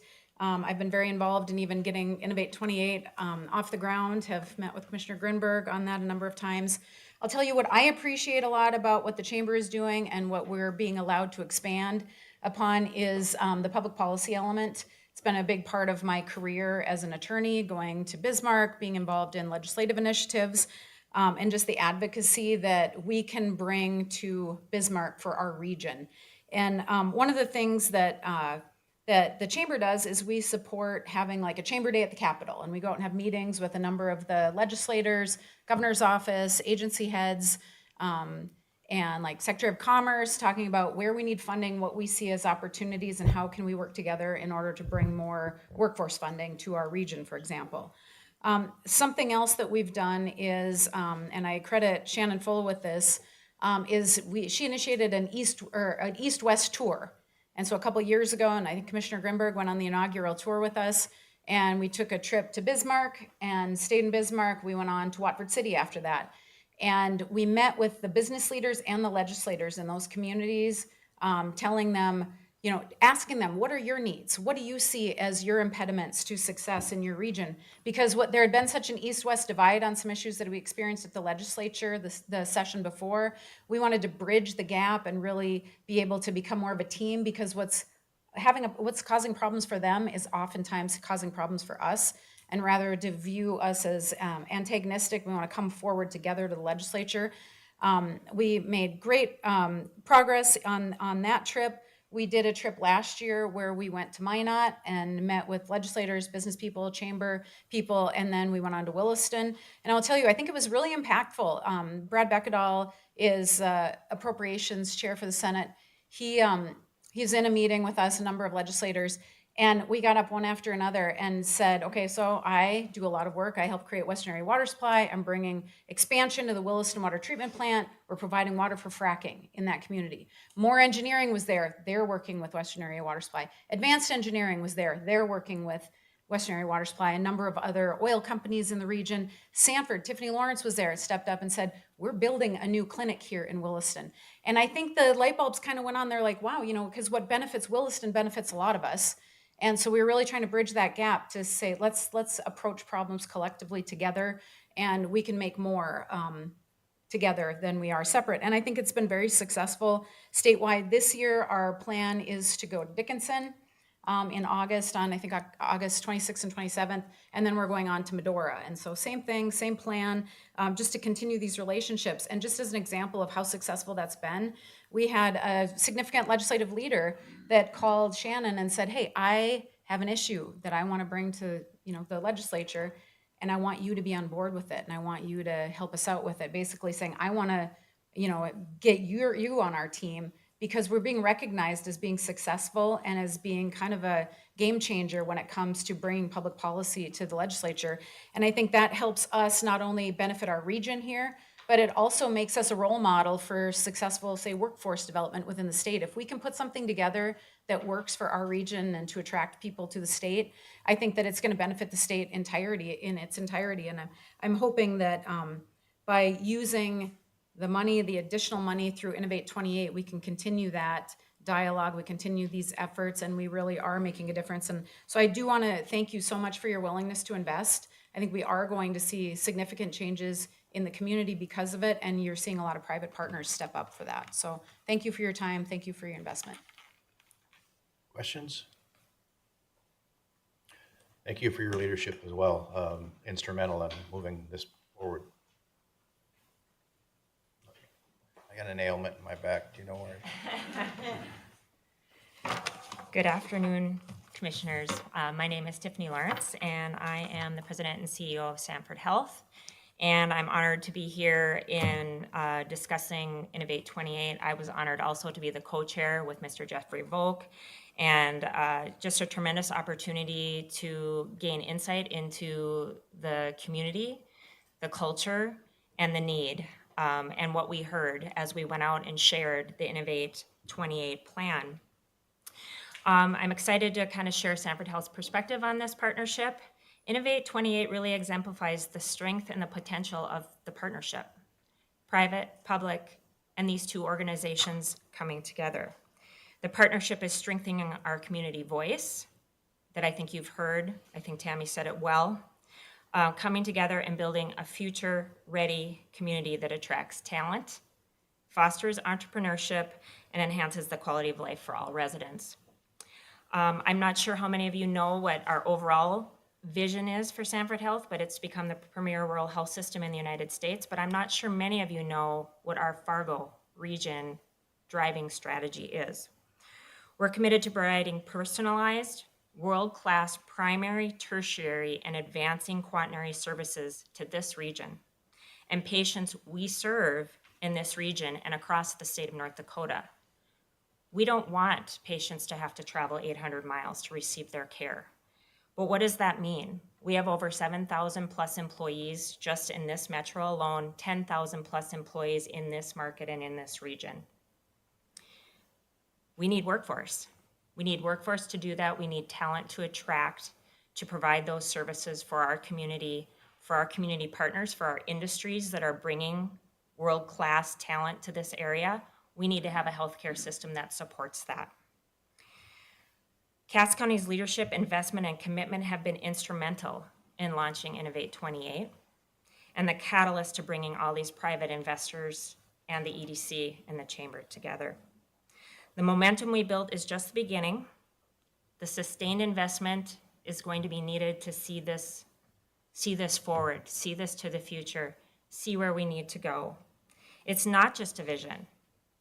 It's a well-structured plan. The teams have been working together. The Innovate 28 Advisory Committee is engaged and at the table. They're collaborative and deeply committed to this region's success.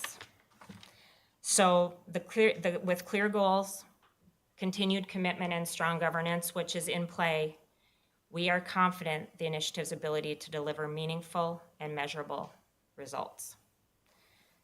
We're proud, Sanford Health is proud to be a partner in Innovate 28. We believe in this model. We believe in this community. We're here for this community, and we need to elevate what's here to bring more people into this community. Again, thank you so much. We're very grateful to the county for their support and their leadership, and we look forward to continued vision and growth in the future. Thanks. Thank you. Any questions? Thanks again. Looks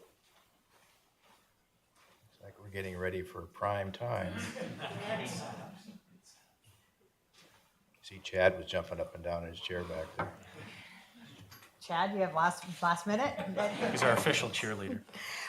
Well, good afternoon, commissioners. Thank you for the opportunity to be here. We had a tremendous group of people set the stage for us. We are so fortunate to have the private sector leadership and the private sector determination behind Innovate 28. And so a very heartfelt thank you to those that were here today, but also to the over 140 investors that are investing with us now, and that number continues to grow. I get to kick this off. So Shannon Full, the president of the Fargo-Moorhead West Fargo Chamber.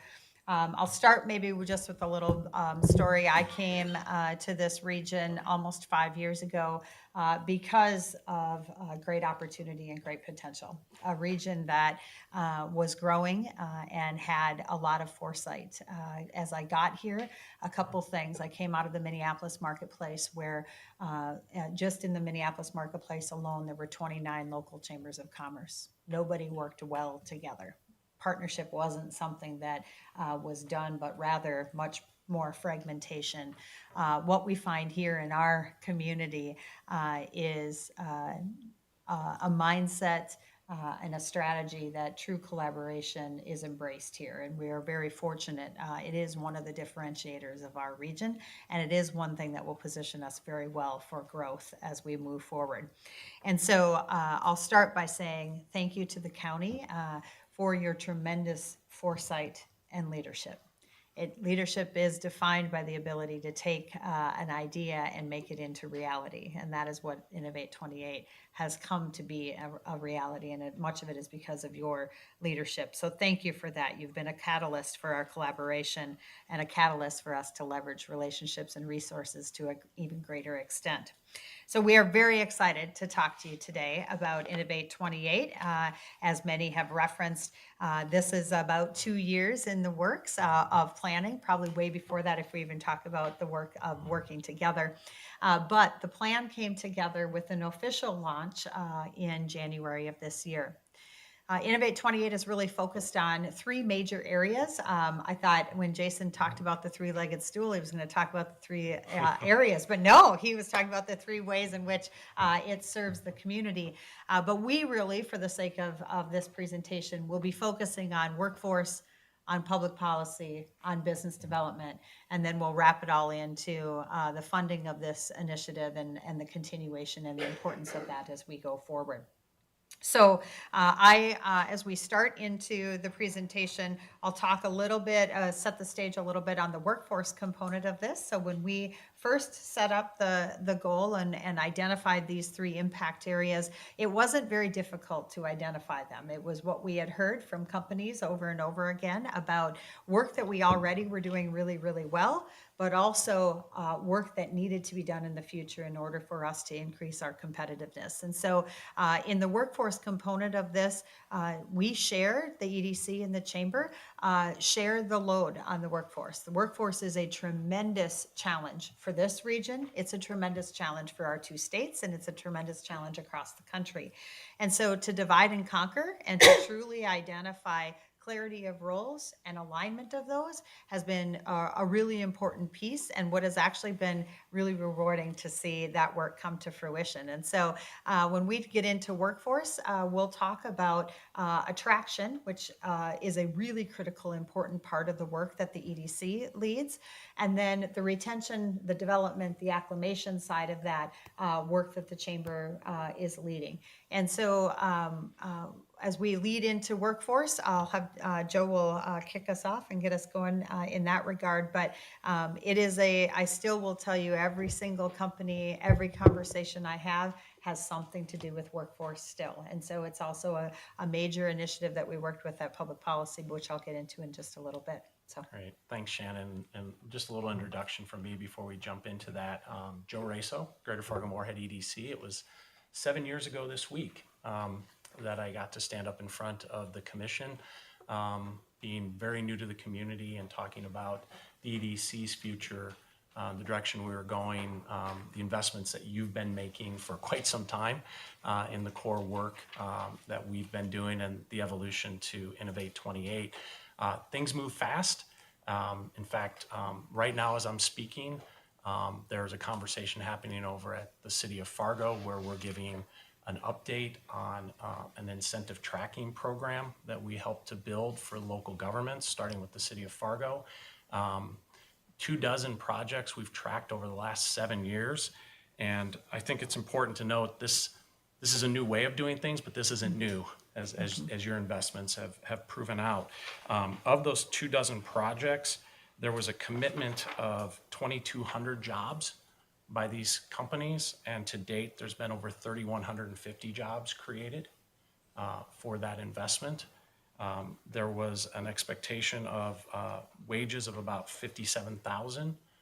The actual wages have turned out to be closer to $78,000. So I think it's important for everybody to know, and I know it's important for you as elected officials, that in our relationship, we want to keep track of the investments that are being made and make sure that the return on investment isn't just at the level we were hoping, but greater than that level. As I'm presenting to you, and this happened just late last night, the 11th project of this year that we were supporting came through with Corvent. So additional growth of the bioscience sector and biotechnology in the marketplace. And right now, there's an AI conference going on. I know, Commissioner Flacco, you were talking about AI and data centers. That's happening right here with a locally grown company called CHIP. Their CEO, Scott Meyer, just announced this morning a $2 million VC investment into their business. And we actually have staff that are in that meeting, better learning how to use AI to make us more effective and efficient with both the public and the private dollars. So it seems like things are happening so quickly. This PowerPoint is already old, but that's probably not a bad thing. So we're going to talk a little bit about the workforce piece. And if you'll recall, when we set our goals for Innovate 28, we set the goal of growing this labor market by an additional 12,000 workers. That's a 30% increase over what we've typically seen year over year over the past decade. And you can see on the right, just reporting the most recent numbers against our goal. Now, obviously, month-to-month labor force numbers change year over year, but we're keeping a close target on that. And now we're seeing at more than 155,000 towards a goal of 162,000 at a bare minimum. And we'll keep, obviously, track of that. All of this is available on the Innovate28fm.com site, where we'll keep these numbers up to date. In terms of workforce attraction, as Shannon said, this is something that the EDC is taking a leadership role and partner with a lot of organizations. Just wanted you to be aware of some of the results of investments that have been made over the past year and a half or so.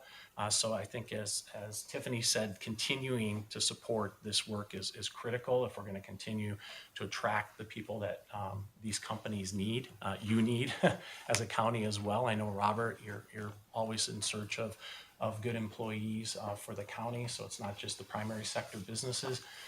But our efforts thus far, we have a database of about 20,000 individuals who have communicated to us that they have an interest in this marketplace. And these are people from all over the country. And so we're doing some very targeted marketing to them. I think it's important to note there are still over 8,000 positions, open positions in this region right now. Shannon and I were just in calls with the Wall Street Journal in the past week with their interest in what's happening in our region as it relates to workforce growth, immigration, and other areas. So staying and getting our word out there, increasing our brand as a region is hugely important. And so that's what the liveinfargo.com site helps us to do as we market and drive people where we can authentically share what it's like to live here, what we all know, but unfortunately many people don't, and it's our job to change that perception to who we are today. We also just wanted to make you aware of some examples. These are just a few of the companies just since the beginning of the year that we've helped directly with their workforce attraction efforts. We have the ability through various technologies and work that we do to help our companies identify people, individuals around the country with skill sets that might marry up to these companies' needs. So it's not just broad-based brand marketing, it's also very targeted to folks in areas where the economy might be a little bit more challenging, their cost of living might be higher, and as was noted by a few of our earlier speakers, the diversity in growing the industry base is really important here if we're going to attract people. As Lisa on my team says, this isn't a Amazon Prime purchase you make when you decide to move. You can't just ship it back. You're making a decision for yourself and your family. So making sure that we're supporting the full needs of our companies and the brand of the region is really important. There was a question that was asked of us as we submitted our proposal about the Milken Institute. The Milken Institute is a national and global institute focused on economic development, community development. We don't want to just compare ourselves to ourselves over time and our goals. We also want to compare ourselves to other markets across the country. And there are two organizations that we felt had studies that really could help us tell us how we were doing over time. Milken is one of them. The ranking of this metro, there's 203 small metropolitan areas in the country, and we're currently ranked 36th, or the top 18%. That already is an improvement of where we were in the last 2 years, where we were ranked in the mid-50s and low 80s. So it's good to see that, but we want to stay on top of that, and they do this report on an annual basis. The other one is through a company called Lightcast, which is really the global leader in labor market analytics. And they haven't come out with their report yet, but they told us when they were here last month for a summit that we hosted, that our region looks pretty good in comparison to others in its ability to attract people into this region. I think one of the challenges is because the businesses here are so successful, our workforce needs are greater than other markets. So sometimes it feels like we're not doing the job of attracting folks here, and that's just not the case. It's just great business growth and trying to fulfill that.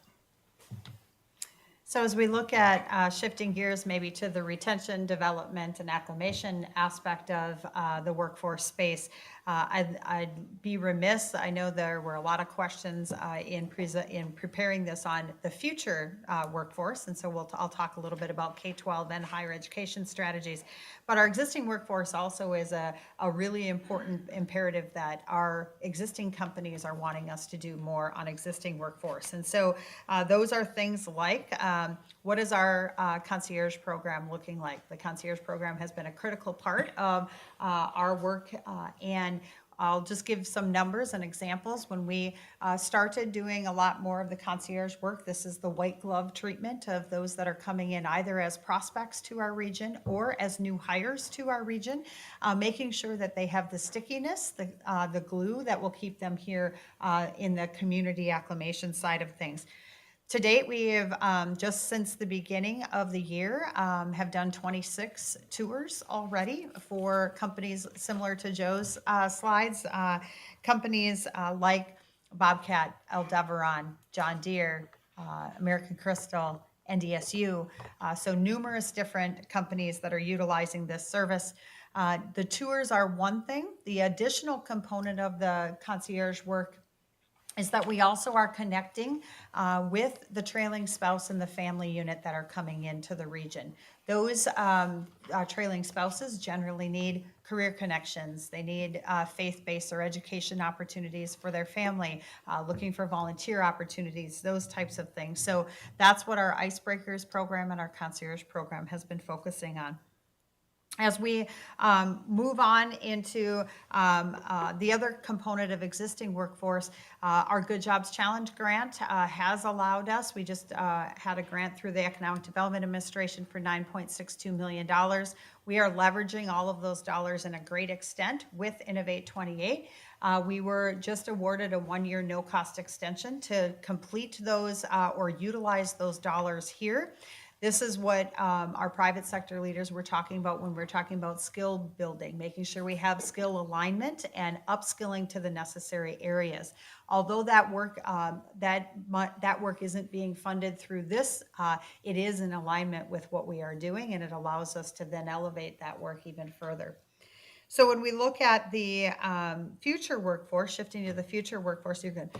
When we look at the career awareness side of things, this has been a critical component and one that had a few questions by all of you on what is our role in making sure that our students have every opportunity to be future workforce here in our region. And so Innovate 28 is allowing us the opportunity to truly leverage and to garner participant engagement, the career cluster representation. So what areas, what careers are the schools focusing on? Are they in alignment with our high growth jobs that are here in the region? And then how are we shaping those or working with the administration and the faculty at the higher ed level as well as the K-12 level? And then making sure that we've got the demographic reach that is necessary. So as we think about moving forward with career awareness and exploration, this is our future pipeline of existing workforce. And so we need to make sure that we are providing as many opportunities to those students as we possibly can. Already we are working with the 3 superintendents of the school districts along with Denise Jonas on trying to figure out how do we set some big community goals on K-12 experiences. We would love to have all students have some type of a career-based exploration experience prior to leaving high school. That will be one of the goals that will be fueled by Innovate 28, and one that we didn't even know that coming in to set that as a goal, but this is what working together is going to amplify some of that. And so currently, we just completed our Adventures program, had 32 educators. This was a week-long immersive program where educators dove into businesses. We had 27 different businesses, and they were able to spend about 2 hours with individual companies and get experience on what type of skill set are they needing. Go ahead. Did you have a question? Commissioner Fleck. Chairman, just a quick interruption. At what age or grade? Because every year about 750 kids drop out of school when they turn 17. Are you drilling down deep enough to get to those kids so they can make the right, what I consider maybe a better decision before they get the compulsory age of attendance, so that you can hopefully retain them because they can see a path forward for their life goals? Great question. Yes, so we are working right now with leadership at the middle school and the high school level. So it is happening earlier and earlier that we are seeing communities across the country engaging with their students in career exploration earlier. And so our goal as we continue to advance Innovate 28 is to have middle school programming that is in alignment with our private sector companies, high school programming, and then higher education experiences as well. So in the middle school level, it's much more on exploration, right? Understanding what are the careers that are out there, even just awareness, I would say.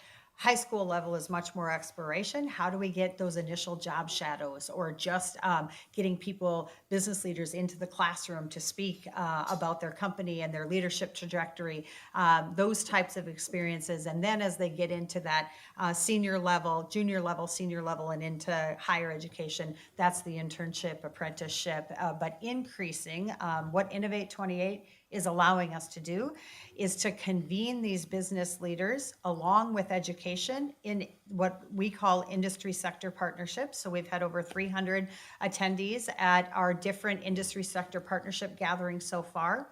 We've looked at those being in the areas of high demand. So we have one for manufacturing, we've had one for agriculture, we've had one for technology, and we've had one for healthcare. Those are all about how do we increase the awareness to the private sector of their roles and their responsibilities of getting engaged and involved in exploration earlier. Candidly, we need our small and our mid-sized companies to take an internship or offer an internship, offer an apprenticeship, not just our large companies. So our goal is also to do that. So we can go into more of that as we get further questions, but that's where we're seeing career awareness and exploration being significant, and leads into the strength of our ability to keep workforce here, retaining as much as we possibly can from the 5 higher education entities or those high school students that are going directly into the workforce.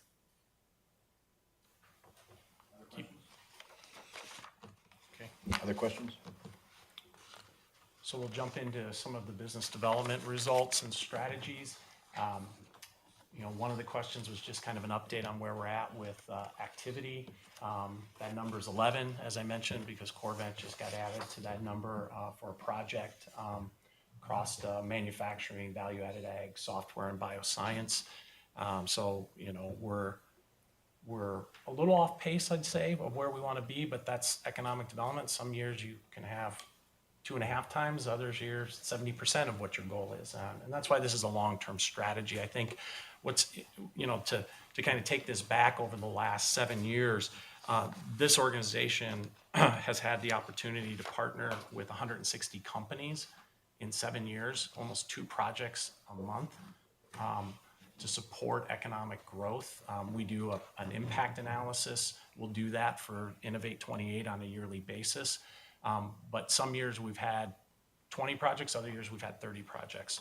But our goal is still 130 over the 4-year period of time. As far as the investments being made, it's in excess of 40 million right now, over 100 jobs, and additional square footage, which we know is pretty important. The jobs and square footage lead to more property tax, more sales tax for our government entities. In terms of business attraction, these are just some of the activities that have already taken place this year through this partnership. Select USA is the largest foreign direct investment event in the country. We had a team there. We were the only economic development group in the state of North Dakota invited to join the state on that because of just the diversity of our economy and the variety of opportunities. World Agritech was out on the West Coast. And Cultivate was right here in our backyard. And I think that's an important thing to note is the growth of the local events that we're able to hold here and bring companies and people into the region to see what's going on here in the specific industry that they're in is really valuable. Going forward, we're going to be at Autonomous Nation right here in our backyard, hosted by Emerging Prairie. Prairie Capital Summit, and then we'll be hosting the Bioscience Summit in October, which is a great event. I know Commissioner Flackley asked about higher ed. All students in higher ed in the region that are in the biosciences get free registration to that conference, and we'll have hundreds of high school students who will be coming through, meeting with higher ed and the bioscience and healthcare companies. So they are informed, because this is an ongoing process, whether it's the Career Trade and Tech Expo, whether it's a bioscience summit, whatever it might be. I think, the name of the game is constant communication, constant opportunity. Another example is we'll be at the Governor's Cup next week. We're going to be taking an additional trip to meet with some companies on the western half. We'll be informing them of the Chamber's trip 3 weeks later. And so the more opportunity we have to have those conversations and relationships is really critically important. In terms of our activity and where we are in terms of our prospect activity, we've got 38 active projects. You can see about a third of them are local, but we also have projects in the Midwest, in these various locations. We have national projects that we're working on, and you can see the industry sectors, again, very focused in our core, whether it's ag tech, bioscience, autonomous, advanced manufacturing, and international. And I would say many of those international have come from companies who have come here for one of the conferences that I noted. And then we're continuing to build relationships with them. Our lead generation strategy is really fourfold.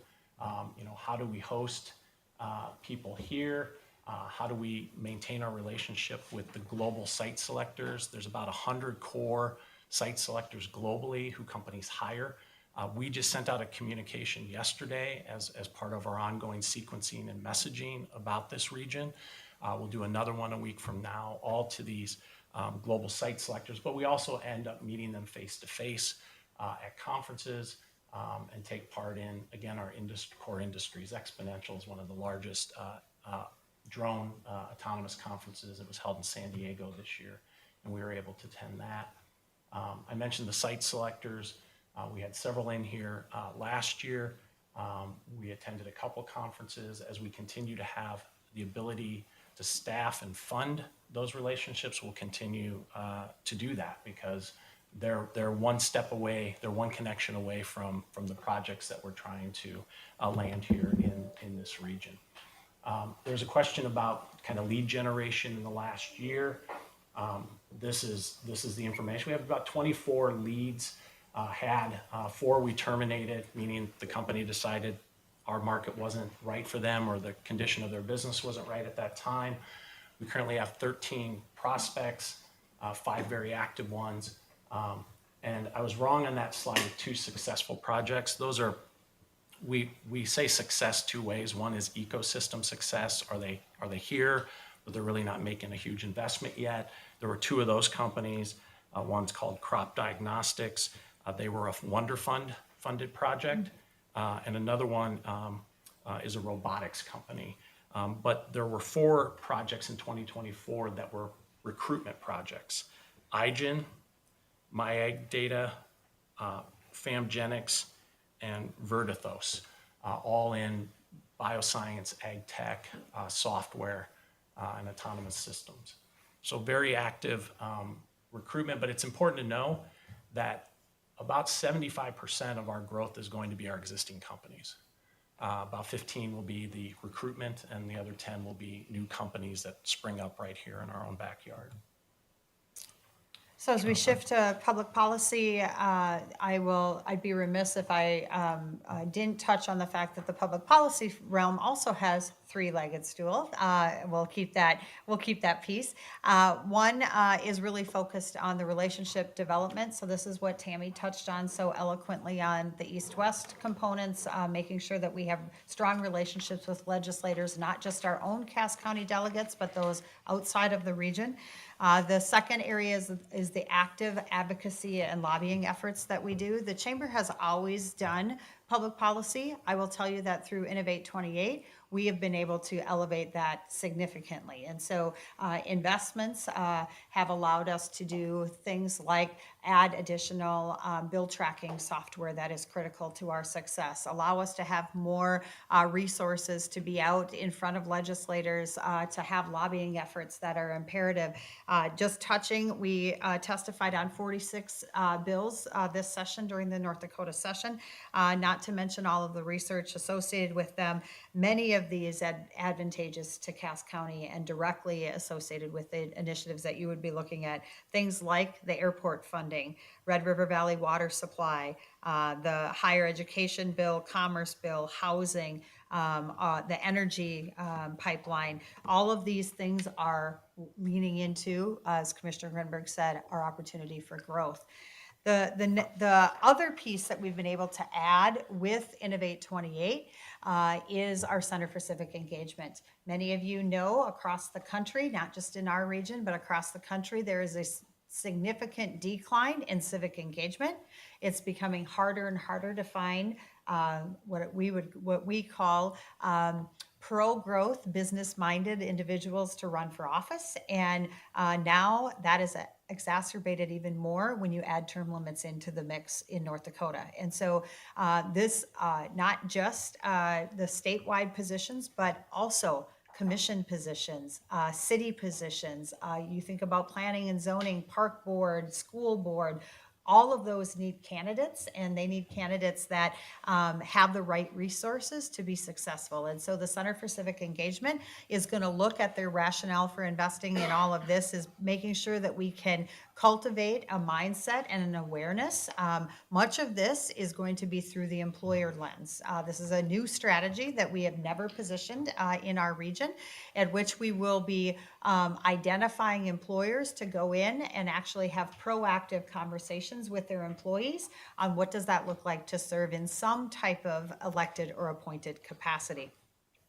When we look at the, oops, did I not? Oh, sorry, I hit the wrong one. We don't care about the leadership, but no, in the summary of what has happened so far in 2025, a lot. The Center for Civic Engagement has a lot of traction. It is the number one thing that our private sector individuals talk to us about in our conversations with public policy. And so we've already positioned and convened numerous strategic meetings, including a meeting at the beginning of July with Governor Armstrong to identify how we can get state interests, specifically his interests, in alignment with that.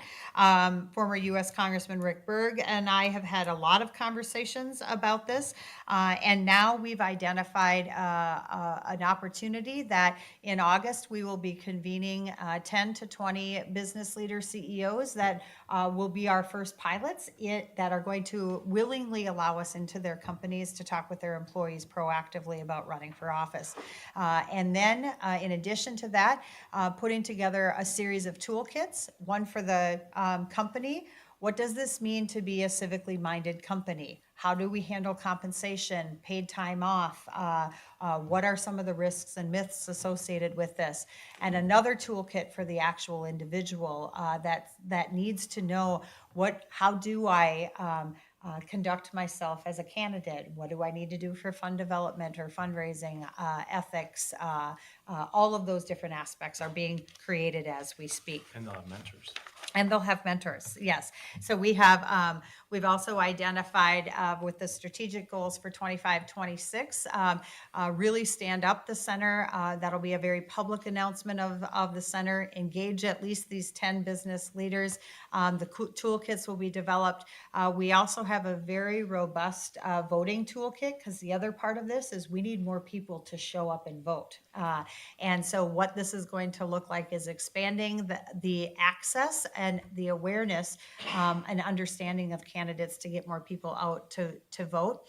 And then we also have a strategy around launching a digital engagement strategy through text messaging that will allow us to increase the overall outcomes of this as well. So we're very excited about the work that we're doing in Center for Civic Engagement, and is getting a lot of traction. And so we, again, couldn't do that without the efforts of Innovate 28. Is there any questions before we go into quick funding overview? Continue. Okay. So the current allocation of all the funds for Innovate 28 are broken out 55% towards the chamber, or sorry, towards the EDC's portion of the work, 44% to the chamber, and 1% to continue to market and communicate the importance of this initiative. And I think So when you specifically, you asked for the use of funds, how will the funds be used in workforce? Many of that is the continuation of the programs and amplifying the results of these programs. So for instance, growth in our Adventures program, that teacher program. Joe mentioned the Health Tech and Trades Career Expo, formerly that was led by the BIA, the Business Industry Association. We had been asked to take that over in alignment with our workforce strategies already. So this December's event, the Chamber will lead that. We're going through numerous enhancements and looking at best practices across the country on successful student expos and what that could look like.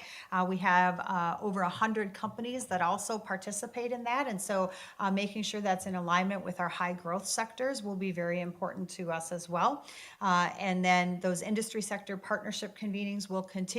We'll focus on expanding our concierge program to allow more acclimation of more individuals coming in from outside of the region. And then our typical people development programs will continue, also looking for enhancements to each of those as well. And then the public policy use of funds, we will continue to focus on advocacy and lobbying efforts. We, as Tammy mentioned, are gaining a significant reputation across the state for effective lobbying, but also just being really good thought leaders across the state for these important initiatives. We'll invest in bill tracking software, which is going to be really imperative for us as we go forward. We do have a public affairs firm that helps us with our Minnesota sessions so that we can focus more internal time on the North Dakota sessions. We found that to be more advantageous. Increasing our trips, our capital trips, our day at the Capitol trips in both St. Paul and Bismarck, as well as our DC fly-in, and then that east-west tour, as Tammy had mentioned earlier. So finally, as we look at 26 funds, sustaining all of those initiatives, continuing to launch that. The other thing that we are doing is we're working across statewide with state partners alongside with the EDC to really identify where can we bring thought leadership together around workforce. The governor has the state has a global talent summit coming up. The governor is going to do a workforce summit. We're really analyzing where should we show up, where can we be helpful and not be duplicative of existing work that's already being done. And then the policy pieces of that, standing up that Center for Civic Engagement, building that out, and doing the 2026 Get Out the Vote campaign. We're already preparing for what all of the different statewide seats are going to look like in the next 18 months, because candidate cultivation is happening now. So. As far as the EDC goes, in your packet, you had a one-pager front and back that is the plan of work that we operate from, which fits right into all of the initiatives that we're charged with within Innovate 28. So that documents here with updates. It was actually shared with the EDC board last month. And obviously Commissioner Grinberg's on the board, as is Commissioner Vettel. So if you have any specific questions about this plan of work and its progress, I think I covered quite a bit of it in the updates on business and workforce development. But there was a question about other funding to support the EDC. And you can see on the left-hand side, our current other funding outside of Innovate 28 is noted there, just shy of $1 million. But that does include approved in our budget this year, the utilization of up to $150,000 of reserves. With 2026 right now, we believe that we're at about $300,000. The big difference is obviously the grant income. We're currently using NSF Engine Farms funding, but actually the largest one is some state of North Dakota Department of Commerce funding that ends this year. So without the continued support of the state and or additional funding to support local funding, We'll have to make some decisions as to what our programming looks like in 2026. And because of the partnership, some of that will probably sit back on this advisory board of leaders to look at our overall programming and where we're going to be. But I think that was a question asked, so I want to make sure we Joe, we where informed you. would the current West Fargo support line item be? I believe It's that's not on- in there because that's unknown due to the conversations that are likely to be had before the end of this year. So the question was for this year, though, how much are you receiving? Oh, 120 I'm sorry, it's up 120? there. It's the 150. Okay. And that does include Moorhead. Okay. Okay, yeah, sorry. Yep. You also had questions about third-party financial support. So are there relationships we have as organizations that partner with others? And there definitely are. For us as the EDC, you can see there are a number that are listed up there. I think what's great about these is they're all directed in a way that we're getting a great return to hold a conference, to bring hundreds of people and companies here to this region, and to have other organizations do it and us contribute a small portion makes a lot of sense. And there are a lot of projects that have developed in our relationship over time, especially with Emerging Prairie and Grand Farm. So those are noted in there, as well as some funding to support Emerging Prairie, some of their entrepreneurial leadership, though we don't have any intent of having that in our budget in 2026 at this time. And then there was a question about the Valley Prosperity Partnership. The EDC was the administrative body of that. We are no longer. That is being handled by the Grand Forks EDC. And then there were some questions about contract and consulting services, and we just filled that in from both of our organizations. And I think to add on Valley Prosperity Partnership, the leadership of VPP is currently having conversations around what does the future of VPP look like now that there's been significant strengthening of public policy efforts through Innovate 28 and the work that we're doing. Will there be continuation of VPP going forward? But we do not currently invest any dollars in VPP. And I know you're busy, folks, but you can put on your calendar, October 21st, 3:30 to 5 will be our next investor briefing. So I think as we get ready to close and take your questions, again, just a sincere thank you for being the leaders that you have been for this very important initiative. We together will continue to strive for clarity and alignment for hitting the goals that we've put out together. Commissioner Grinberg, you asked about the new normal. The new normal is growth for this region. The new normal looks like partnership, it looks like collaboration, and it looks like Innovate 28. So we encourage you to continue investing with us, holding us accountable for the work, and being a great partner along the way. So thank you. Questions for Shannon and Joe? Commissioner Flacco? Shannon, I should probably know this, but I don't have any emails anymore, so. Can you give me, or send Robert the number, because I think some of the tri-college closeout money went towards Innovate 28. $25,000 Yeah, is if you what can- the Metro College Alliance Yeah. committed that together. Yep. And we is can- that one time or? We have to go back and ask them for additional funds if it's Yeah, one because I time. remember it kind of got a little. Yeah. Lazy thing. Yep, Okay, thank you. 25,000. Yep. Commissioner Vettel? More of comments. First of all, thank you. This is incredibly important work. And as a father of two college kids, it's a challenge, right? It's a challenge to keep our kids here. And we're starting to turn that corner. And a lot of it, because the work is getting done. And that's really what we all want, right? We want a thriving community. We want a community that our kids see success in. And I think these are the initiatives that we have to take to make sure that our future is set. And not for us. Most of ours are already set. But it's for John in the back.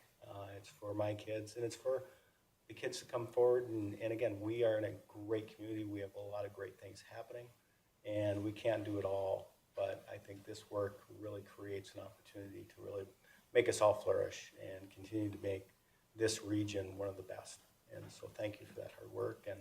And again, I know the three areas that you're investing in were truly thought out because there's a lot of things that we can do.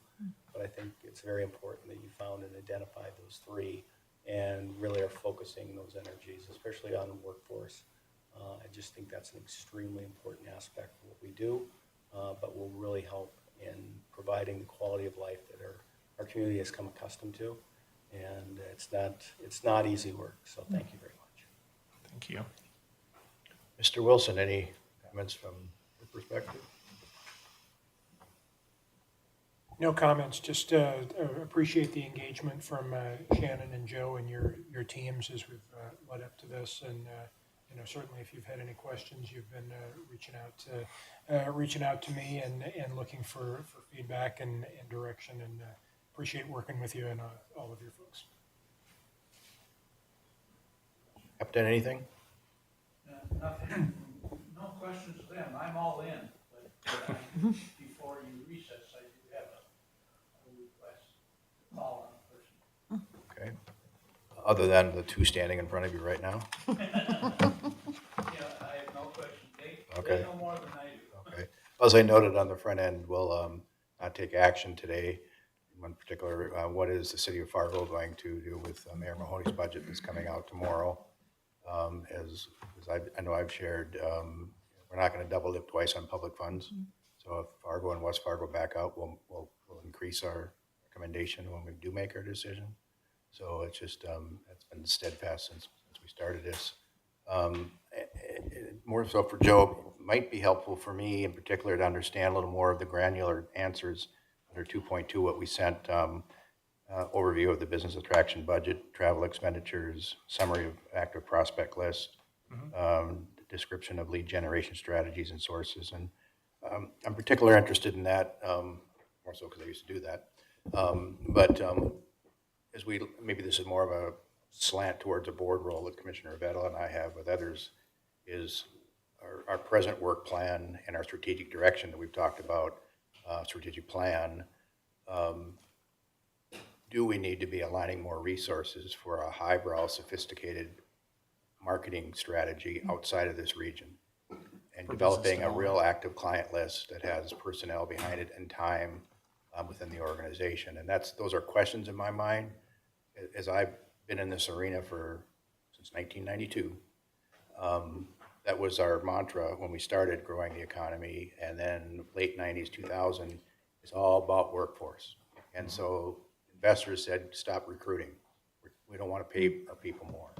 And my sense is that we're still kind of in that fuzzy period about, well, we don't want to recruit too much because we'll drive wages up, and then our investors will be upset with us, to the point of workforce.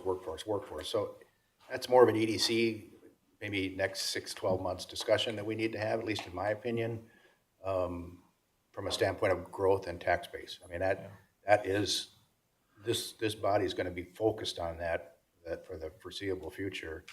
And I want to make sure we're setting up the two of you for success. So we complete the 4-year campaign and we wave the flag, and what we've accomplished, that next 4-year campaign is going to go to the next level. And I think we need to have our sights on that, not just the day in, day out granularity of putting this plan together, which is top notch and important. Those are the things I think we also need to think as we move forward. And I'm surprised that the goals for the Public Policy Institute doesn't have 10 companies that will have 10 employees agreed to run for public office. That's, I think, the ultimate goal we're trying to get, is people that those companies say, thou shalt support you, go run for the school board, go run for the county commission, That's a great, go run for the legislature. I was surprised not to see that in the metric. Perfect. Because prior with the term limit discussion with the legislature here, I didn't quote you directly, but if the numbers, I think I heard you say recently that in the 2029 legislative session, of 33 members of the legislature that represent Cass County, 7 are eligible to be there in 2029. That ought to scare the hell out of everybody. Well, if I could, we'll definitely be having this discussion within the board development strategic planning that the EDC board discussed at the last board meeting, and we're currently obviously working with the chair, Don Campbell, Jason Seeger as the chair of the governance committee. So the detail of that will definitely come through. I do want to say, you know, when I actually interviewed for this position, one of the questions I asked was related to what you're raising, which I knew at the time that the EDC was not recruiting companies because of the concern of workforce. And I remember asking the search committee, is that your intent? And they asked me, they said, well, what would you do? And I said, you've got to do both. You've got to recruit companies, you've got to add more diversity of industries, because any individual looking to move is going to say, what opportunities are there for me? Yes, at the employer that might be hiring me, but others that are in the marketplace. So both have to be done. And our strategy is to do both, but I think we can get into the details with you as EDC board members on that later in the year. Okay, that was fun. Thank you for the commitment. Thank you. 1 hour and 24 minutes. What time's your flight? 4:21. Oh, we can keep going. I got lots of time. All right, thank you. Thank you. Anyone else? Happy belated birthday. Oh, thank you.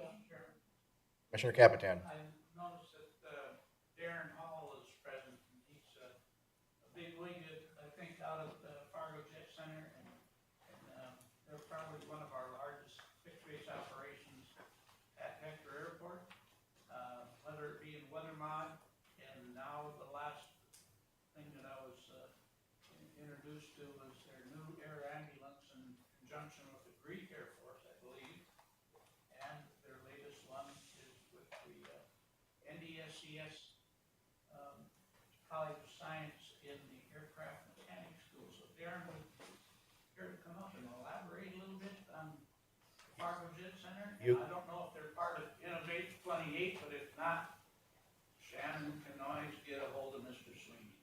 Yeah, Thank you, Mr. Capitan. You got the last 5 minutes. Very good. I'll keep it brief. And Commissioners, thanks for your leadership in our community. And we are a proud supporter of Innovate 28. And we know workforce, especially for our company in aerospace, we are faced, you may hear of pilot shortages, but we are faced with even a larger shortage of aircraft mechanics across the world, across the nation, and even in our communities. And if you looked at the age of the average mechanic today is 62 years old. And so our inflow of new mechanics is being outpaced by the retirements our industry is facing.